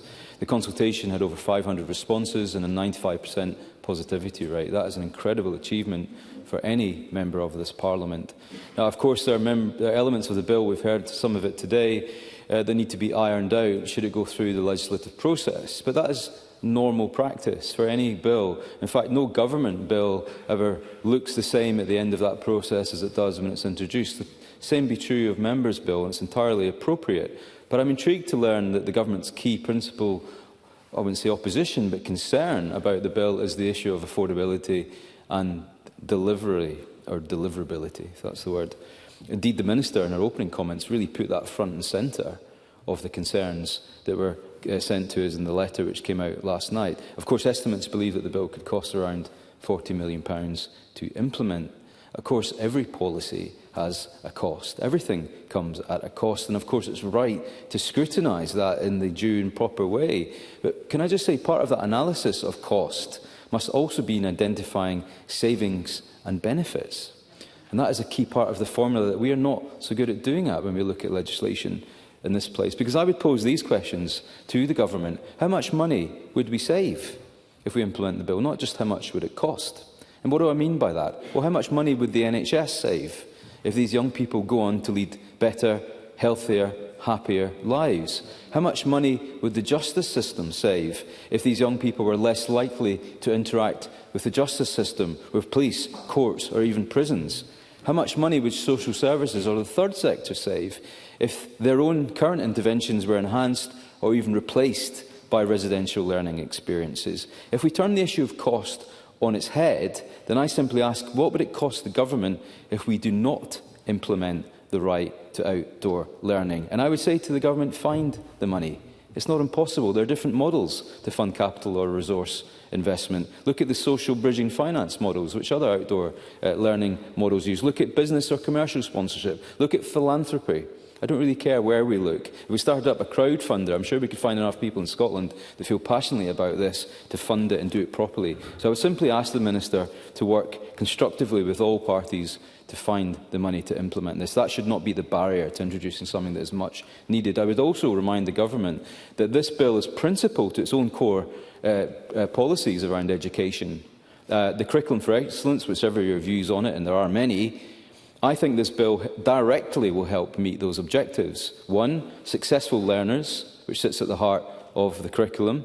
61% of students who attended residential experiences achieved a higher than predicted grade, compared to 21% who did not. This is research done by the Learning Away Consortium, by the way. 2, on confident individuals, another key pillar of the curriculum. 87% of students felt more confident to try new things than they would have done before outdoor learning experiences. 3, responsible citizenship, another key pillar of our education. 82% of respondents said that their experience helped them realise that they could get on with people from other classes or other schools. And my goodness, don't we need tolerance more than ever in Scotland? And 4, on effective contributors. Well, again, 40% of respondents said that they feel that after that experience, they could be a better role model to others. And isn't that a really key point here? Positive role models, particularly in this modern digital age of influencers and so much negativity. I really have got a lot to get through in 2 minutes left. I think we all have our own experiences of attending these centres, and we can share those stories about how meaningful and beneficial it was to us. I particularly hated it at the time, but I now look back and see the benefits. The cold, damp dorm rooms, the cold running water, the outside toilets, and of course the midges. The famous midges of the west of Scotland, our national treasure. But I also learned about orienteering, about our native wildlife, sitting around the campfire roasting marshmallows and not an iPhone in sight. Now, it all sounds a bit predictably wholesome, but of course, how many young inner city people have never been out and really enjoyed our outdoors properly in our beautiful country? When you look at people from difficult, broken or impoverished backgrounds, then I cannot sell the benefits of this experience enough, because today's teens are simply not afforded that opportunity. Not every school is offering it, and they should. And it's that equity of access that this bill is asking for, and nothing more and nothing less. And I believe that if we truly want a Gerfic model, which the government has put its coins into, then get it right for every child, and this is one way to achieve that. In my region, there are so many examples of this year-on-year fight for funding. The Arran Outdoor Centre is a great example. Every single year, it hits the same brick wall of the local council running out of cash. And every year, valiant campaigners have to make the same case and the same fight to keep its doors open. It's not just that one. Blair Vaddock in Helensburgh, Kilbowie and Oban tried it and failed. They had to close in 2020. You know, there used to be 70 local authority-run outdoor learning centres in Scotland. There are now less than a dozen. And that's simply not good enough. In closing, Presiding Officer, I will say 3 things about this bill. 1, it supports the Curriculum for Excellence. It supports it. 2, it ensures that young people will have an equity of access to outdoor learning, and that's something I think we should all agree on. But 3, it will protect these much-loved outdoor centres and this entire sector from what I think is staring down the barrel of extension. This is a no-brainer for me, because this is exactly the sort of devolved decision-making for what this Parliament was set up for. This is the sort of thing we should be legislating for, even if it is a Member's Bill. Thank you. Thank you, Mr Green. And I call John Mason, the final speaker in the open debate. Thank you very much, Presiding Officer. And I think it's fair to say, and we've heard it this afternoon, that the whole committee was enthusiastic and totally convinced that residential outdoor education is hugely positive and is extremely beneficial for almost all young people. Several in the committee referred back to good residential experiences they had while at school. We've had that again today. And the committee visited Broomley at West Linton, which is operated by Scottish Outdoor Education Centres. I had previously stayed at SOEC's other centres at Dunans near Aberfoyle and Belmont near Meagle. The buildings seem to have changed very little since the 1970s, and that highlights one of the needs of these outdoor centres operated by the third sector. Several are needing a lot of capital investment. As the Education Committee's self-appointed accountant, my reservations about the bill are primarily financial. And this is not something peripheral to the bill. It is absolutely central. This bill is about finding £30 to £40 million extra from already stretched budgets. Now, some bills that come before us in Parliament, like the Scots Language Bill, might be making major changes to structures or procedures, but the cost is a relatively minor part of the bill. But in this case, the general principles of the bill are all about the money. The key principle is that the public purse should pay the cost of sending virtually all young people on a residential experience. Now, as I understand it, a fair number of families do currently fund the cost of their children attending such a residential experience, and this is topped up or more heavily subsidised by school fundraising, grants, PEF money, etc. However, the bill would do away with such parental contributions and wider school fundraising, which we also heard in evidence can be a very beneficial experience for young people. So not only would the bill mean we pay for young people who currently cannot afford to go on a residential trip, we would also be paying for richer families who can afford it and who... I only have 4 minutes, I'm afraid, I can't. We would also be paying for richer families who can afford it and who currently do pay for themselves. We have not been told what that amounts to, but it seems clear that a fair chunk of the 30 to 40 million would not be helping the residential centres or benefiting the children, but it would effectively be reimbursing better-off families. And much as I have a lot of respect for Liz Smith and her ideals in this, I find it a little bit ironic that the Conservatives, who want to means-test university places, are arguing against means testing for these school residential places and want them to be a universal benefit. In addition, the committee did hear evidence from the Association of Head Teachers and Deputies in Scotland, I've only got 4 minutes, I'm sorry, that if £30 to £40 million extra became available, they would prioritise support for pupils with additional support needs. Another issue that witnesses brought to the committee was whether teachers would continue to volunteer as readily for residential trips if these became a statutory requirement. We've heard about that already. Now, my own suggestion in all of this would be to see money targeted at those families or schools who do really need it. It does seem to me that even a smaller amount, like £5 or £10 million, in a central fund, a bit like the Pupil Equity Fund, could really enable quite a lot of school pupils to attend residentials who currently cannot do so. Such a way forward would probably not require legislation and would be considerably cheaper than what the bill proposes. Both the Minister and Liz Smith said they were open to discussing the funding issue, yet 7 weeks after the committee report was published, I'm not clear if there have been any developments or a suggested compromise. So I'm reluctant to vote against the bill if I'm the only MSP here who disagrees with the general principles of it. And as I've explained, I disagree because the general principles are effectively all about money. However, I do have reservations about it, and I trust I have made that point clear. I stand by the alternative wording for paragraph 248, and I do not agree to the general principles of the bill. Thank you. Thank you, Mr Mason. We move to winding up speeches, and I call on Ross Greer up to 6 minutes, please. Thank you, Presiding Officer.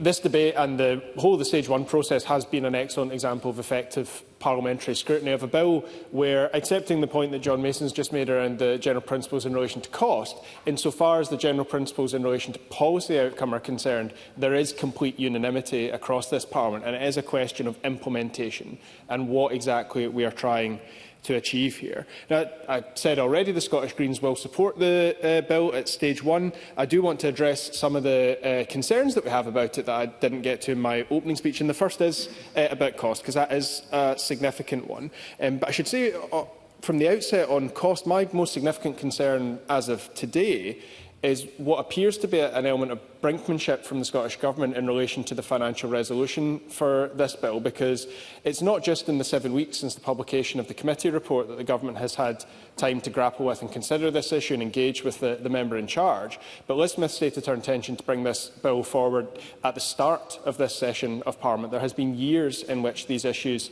could have been worked through, and I'm concerned that setting essentially the 6-month timescale for the financial resolution and without it the bill simply falling is an element of brinkmanship that I think is unwelcome in a process where we are trying to achieve a degree of unanimity here.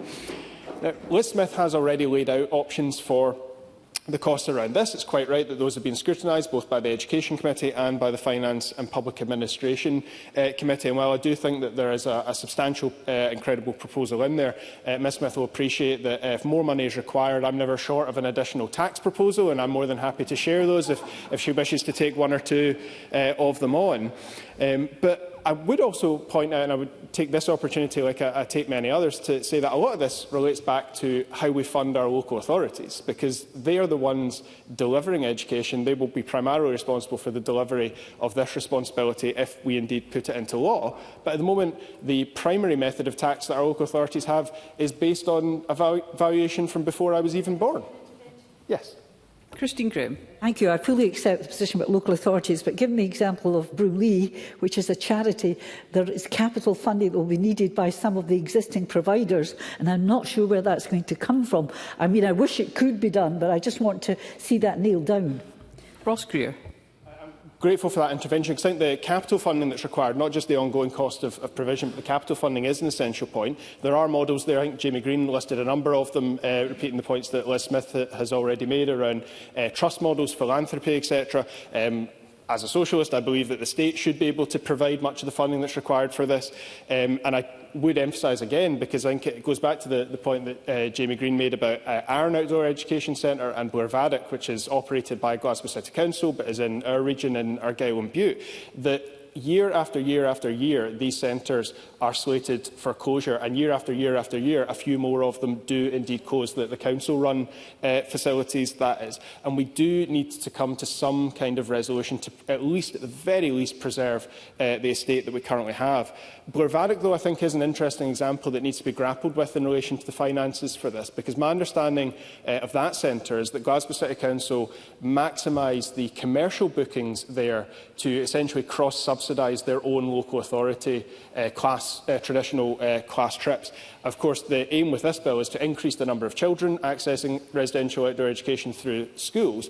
What I would be a bit cautious of is that we displace some of the commercial activity that is currently providing a very valuable income stream. Of course, the solution to that is to increase capacity across the residential outdoor education estate as a whole, and you will then not have any risk of displacement, but it is an issue that needs to be grappled with as we move forward. Members have mentioned already that throughout stage one I was particularly concerned around the impact on not just teachers but on school support staff as well, who are often expected to accompany children on these trips, and compelling teachers and other school staff is not the intention. But of course, if we're compelling the local authority to provide that opportunity, there is the risk of the local authority then essentially compelling teachers to do so, and that would amount to a change in terms and conditions. So it was entirely legitimate for the union representatives of teachers to raise that as a concern. That being said, I think we should also place on record the level of enthusiasm from the individual teachers that the committee spoke to and took evidence from for these proposals. Teachers who've seen the transformational impact it's had, not just on their pupils, but that it's had on them and their professional development as well. We shouldn't lose sight of that. And on the wider workload concerns for teachers, I would say to the government that there are many other ways in which we could reduce teacher workload, particularly in tackling bureaucracy in the classroom, that I think would go a long way.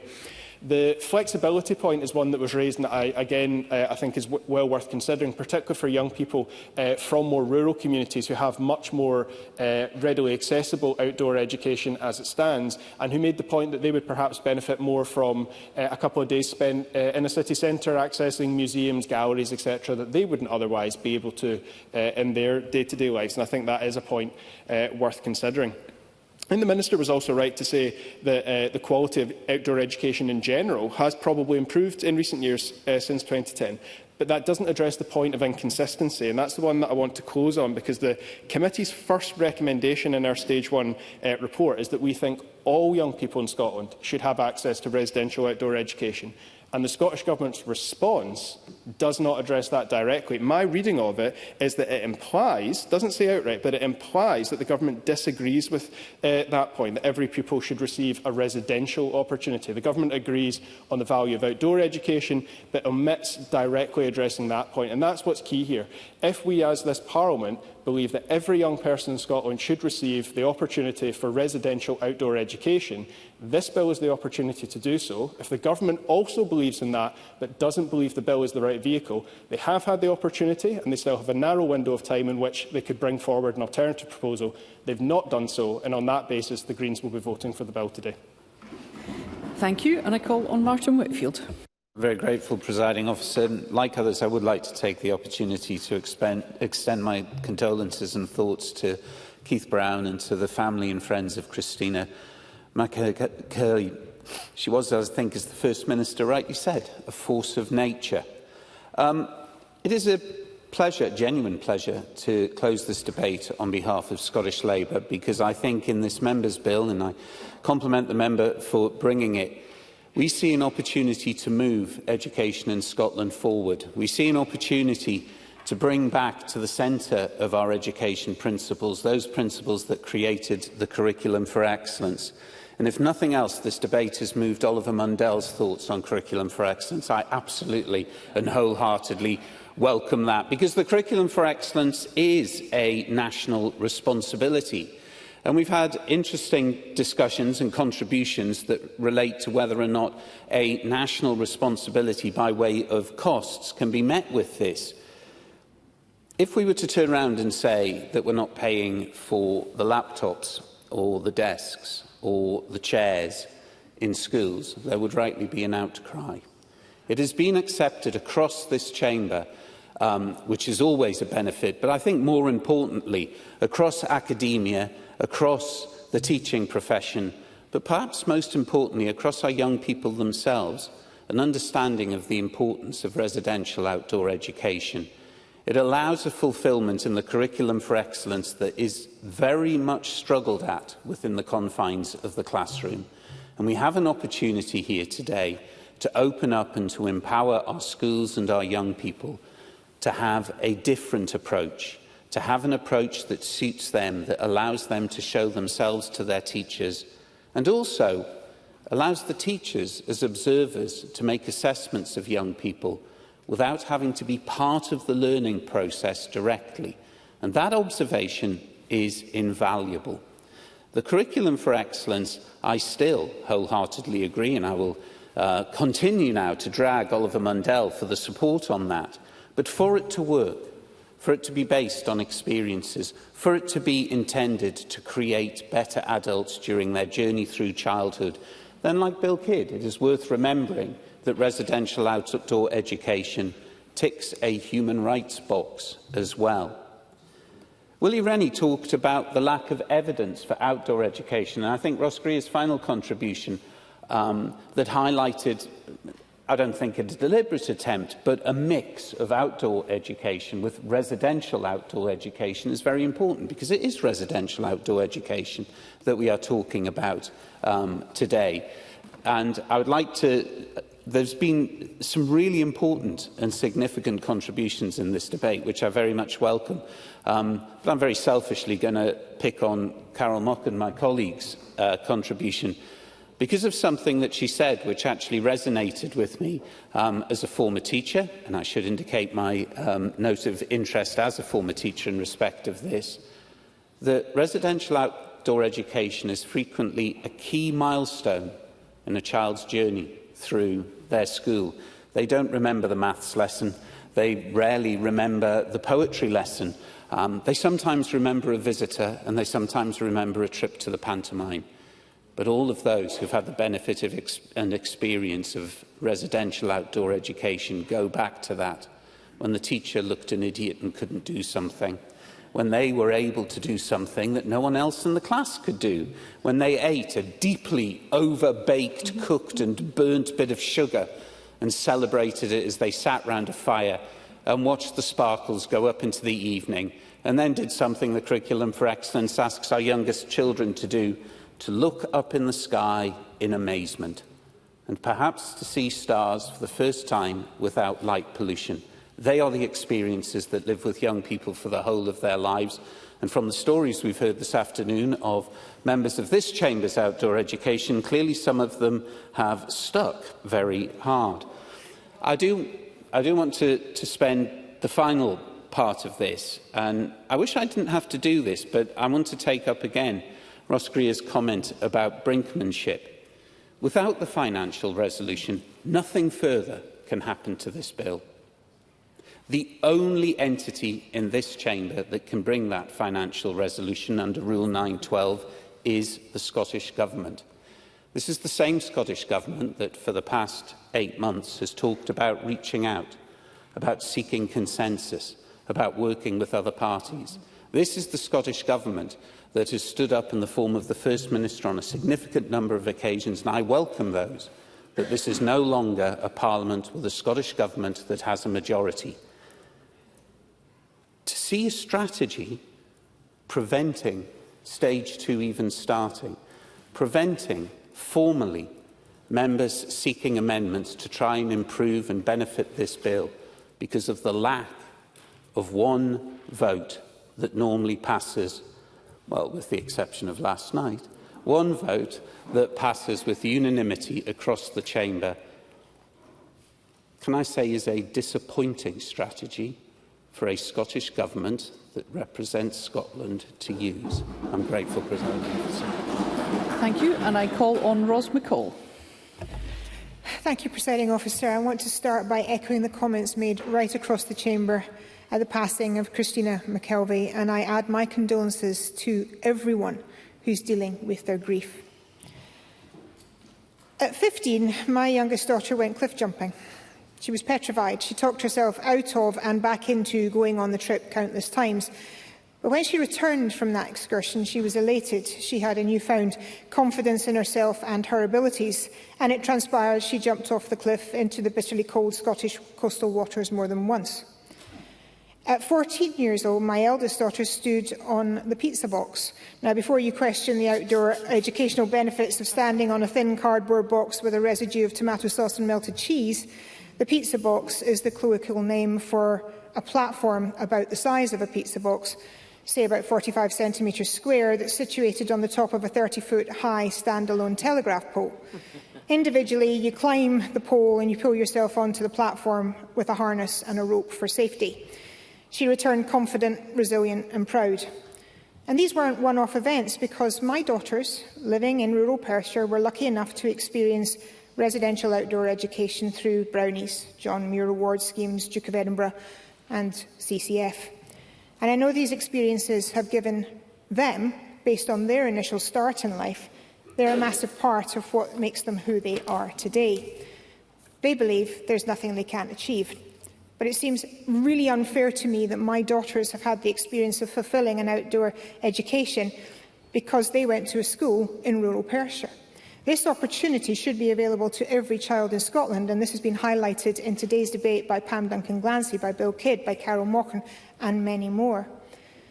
The reasons have been well discussed in this debate, and I commend my colleague Liz Smith for her tenacity and determination that all children should experience the benefits of a residential outdoor education as it gives to our young people. This shouldn't be an issue. This should be a very easy step-by-step process of legislation going through the 3 stages of parliamentary process to becoming a law, and it is absolutely shocking that it's being upheld. The Minister for Children, Young People and Promise agrees when she said, "The Scottish Government's vision is that all children and young people should have the opportunity to engage in progressive and creative outdoor learning in all its forms regularly as part of the curriculum." This bill is exactly that.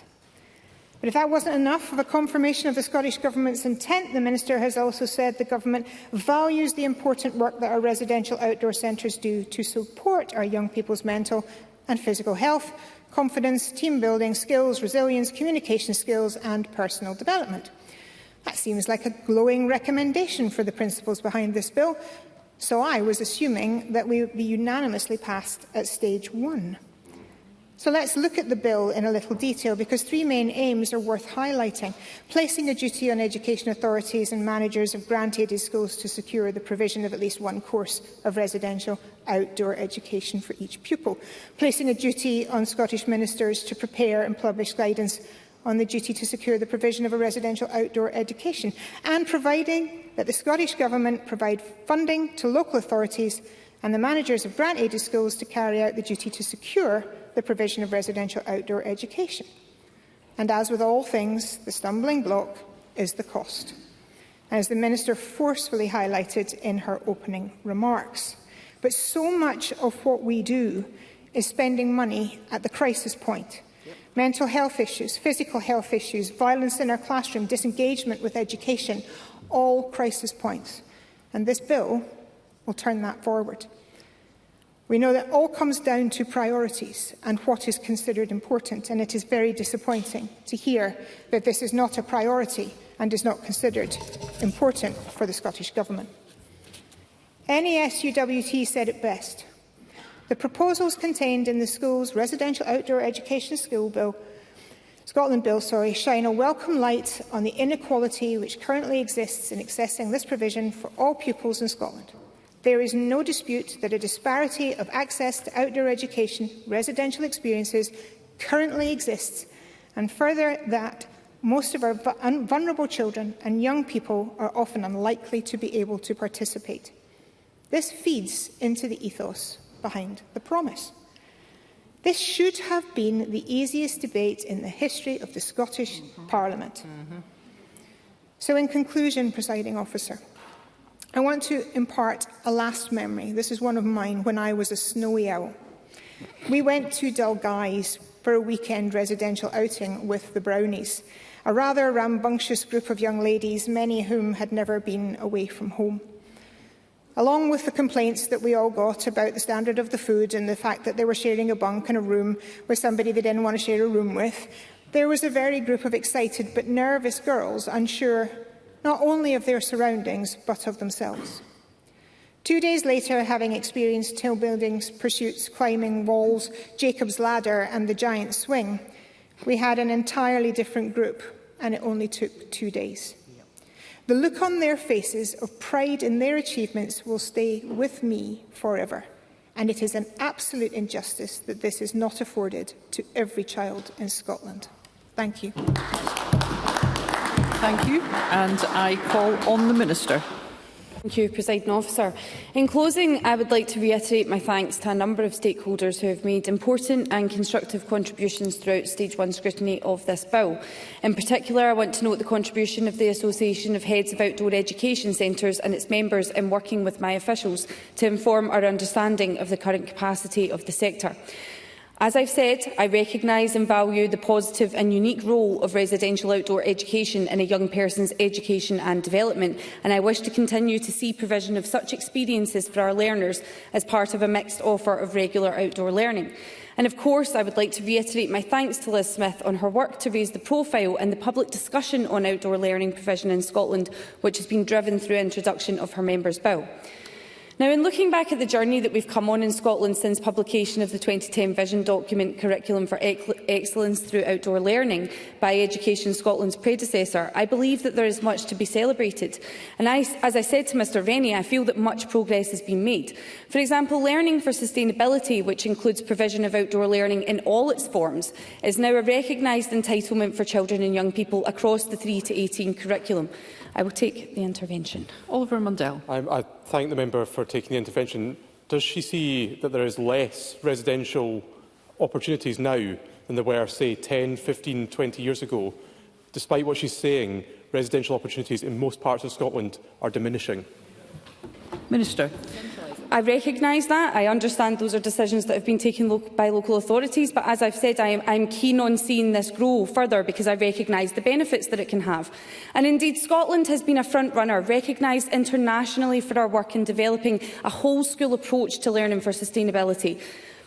Now, I was disappointed by the words of Mr Mundell in relation to our current outdoor education offering, and I actually think it's a disservice to our nurseries, our schools, our staff, who are providing fantastic outdoor opportunities for children and young people on a daily basis.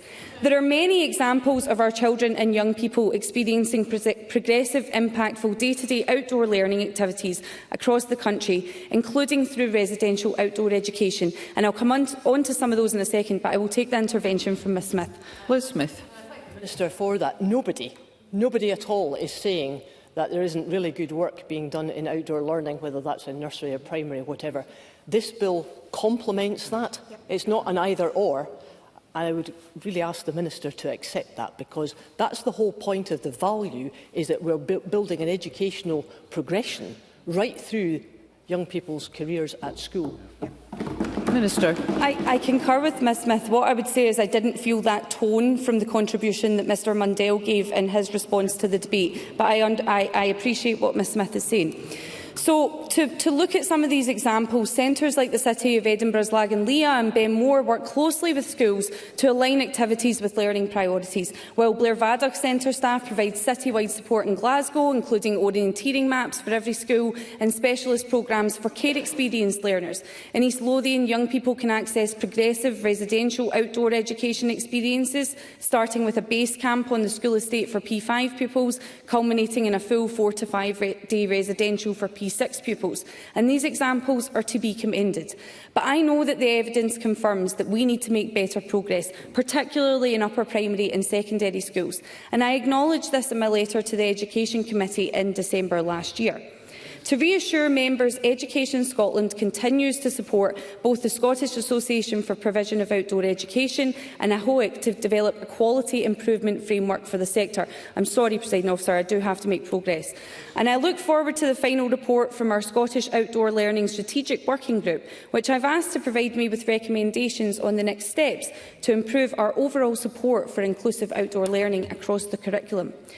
Now, as I made clear in committee, residential outdoor centres, the settings that are covered in the content of this bill, play a crucial role in this wide range of experiences.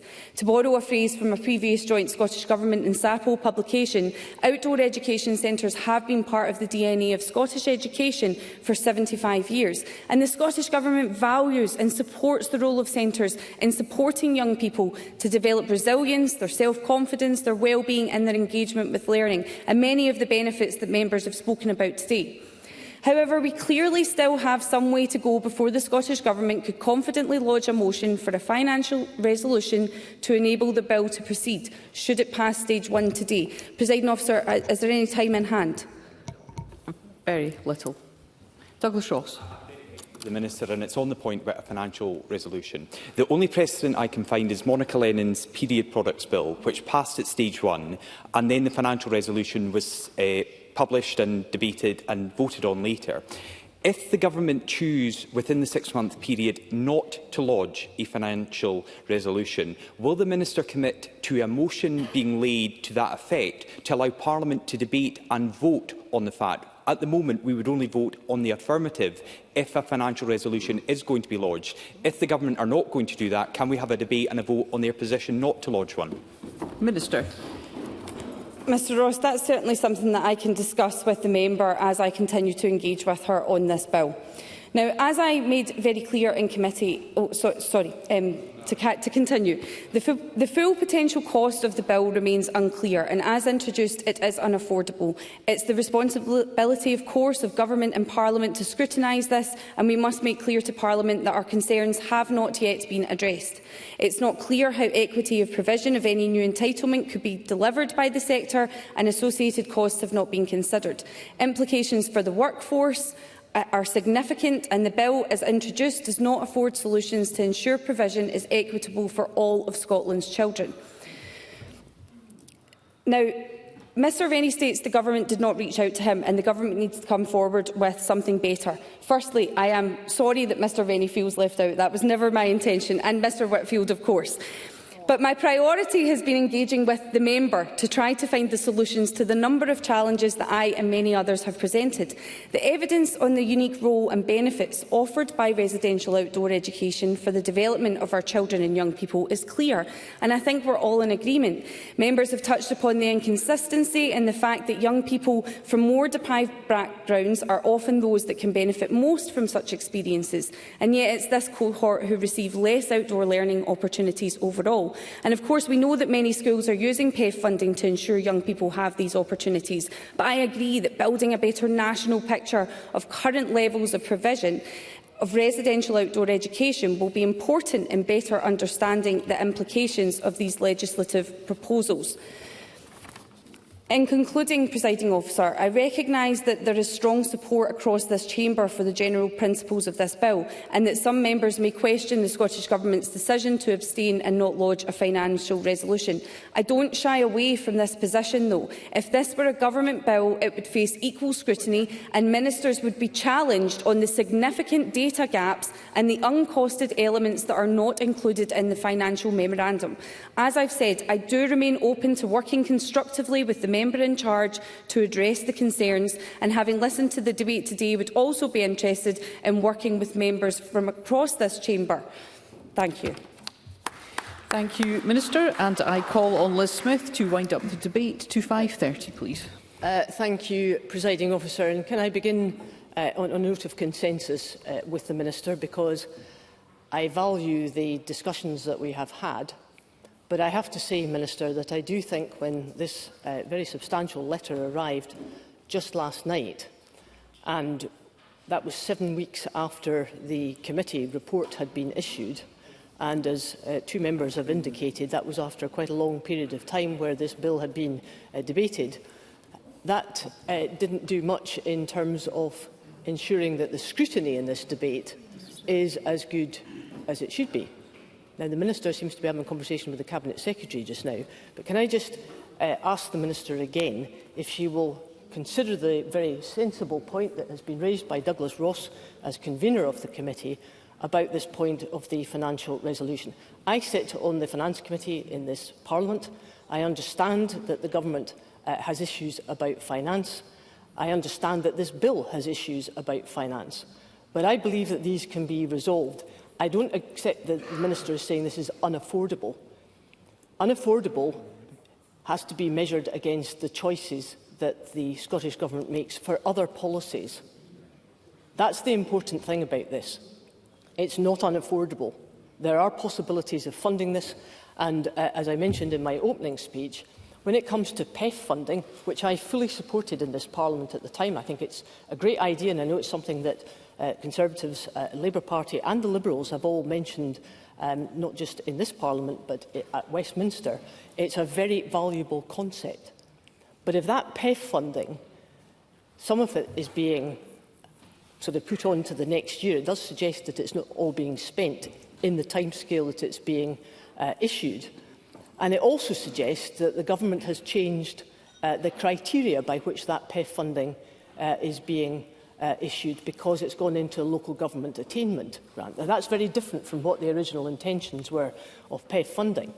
And if it's true that £30 million of the money was spent on public sector teacher pay, I would question that other choices can't be made. So I think the Government has to look at this from the angle of affordability, as the Minister seems to identify. But I would also hope that the Minister could recognise that over quite a long number of months now, I have provided the Scottish Government with alternative models of funding, because there are plenty of examples where money can be found, whether that's in public trust money or, yes, I will in a minute, Minister, but also we happen to know from what the Scottish Government's been saying on other issues, particularly from the Deputy First Minister, where the Scottish Government is quite rightly trying to look for models which combine public sector and private sector finance. So surely that's something that can help as well, and I take the Minister. I thank Ms Smith for taking the intervention. Absolutely, and I think that proves our willingness to work around that point, because the member did suggest the public trust model. However, for something that would be a statutory entitlement for schools, and I did make efforts to meet with, for example, Inspiring Scotland around this to find out more about how that could work. But for something that would be a statutory entitlement, a public trust model would be too unreliable. Liz Smith. With respect, Minister, it says in the letter that you produced last night that there are possibilities of decoupling some of this in terms of, and you can't just say that it's something. Always through the chair, please. The Minister is going to dismiss that aspect, because there are things in here that suggest that that might be an option of consideration. Now, can I turn to the additional issue of additional support for learning, because there are costs associated with that. I've never ever suggested otherwise. And again, I come back to Pam Duncan-Glancy and excellent speech that she made in the course of this debate. Additional support for learning does cost extra money. There are 40% of children in Scotland now with additional support needs, but of that 40%, 3% have very complex additional support needs. And if you listen to the comments that were made by Nevis when I opened my original speech, the effort and the expense to get Nevis to that centre are considerable. But it happened. That's the point. It happened. It happened thanks to the school. It happened thanks to the centre, some of whom are in the gallery just now. And I think we should be very aware that over time what has happened is that the centres are very well aware of trying to ensure that they articulate with modern Scottish education. That means the curriculum for excellence, as Mr Whitfield rightly said, but that also means that there is greater diversity. And I think the idea of residential outdoor education, it's not all about climbing Munros or going kayaking or jumping off a cliff. It's much more diverse than that now. And if we are going to get it right for every child, we have to recognise that diversity and ensure that we are delivering for every single pupil. I don't think that's too difficult. And as Jamie Green and Oliver Mundell have rightly said, let's be ambitious. Let's be ambitious for this Parliament, but even more importantly, let's be ambitious for our young people. Because I hear time and time again from parents, from the pupils themselves, from the centres, after COVID, there is an awful lot of anxiety around. We owe it to these young people to give them hope and optimism, to give them the skills that outdoor education provides in building resilience, in building self-esteem, in building confidence. And that's something that I think we must ensure that we do. And that's basically the main reason for this bill. Presiding Officer, do I have a little more time? To 5:30. To 5:30. Can I come back to the issue about teacher contracts? Because I must take what the unions and what COSLA are saying seriously. And these are serious concerns. We have to address these. But I very much hope that we can address them, because there are so many teachers who are within unions, who are within COSLA set-up, who are actually already doing outdoor education. And we have to give them the support, because most teachers come back to us to say that this is the most valuable thing that we can do. Presiding Officer, I want to finish with a comment that was given to this Parliament at the time of its opening. That's 21 years ago. The late Edwin Morgan's poem was read. It's called The Light of the Mind. He asked, "What do people want of this place? They want it to be filled with thinking persons, as open and as adventurous as its architecture. A nest of fearties is what they do not want. A symposium of procrastinators is what they do not want. A phalanx of forelocker tuggers is what they do not want." My bill is adventurous in more ways than one. And yes, it contains an element of risk. But what aspect of life does not? As with outdoor education itself, the risk is managed and mitigated well. So let us therefore be parliamentarians who are open and as adventurous as this wonderful architecture in which we are just now. So I encourage all members of this Parliament to do what is right by our young people and support this bill.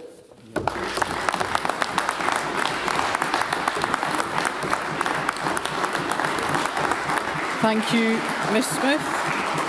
Thank you. That concludes the debate on Schools Residential Outdoor Education Scotland Bill at Stage 1. It's now time to move on to the next item of business. And there's one question to be put as a result of today's business. And the question is that motion 16789, in the name of Liz Smith, on Schools Residential Outdoor Education Scotland Bill at Stage 1 be agreed. Are we all agreed? Yes. I'm just going to ask again, are we all agreed? Yes. The Parliament is not agreed, therefore we'll move to a vote, and there will be a short suspension to allow members to access the digital voting system.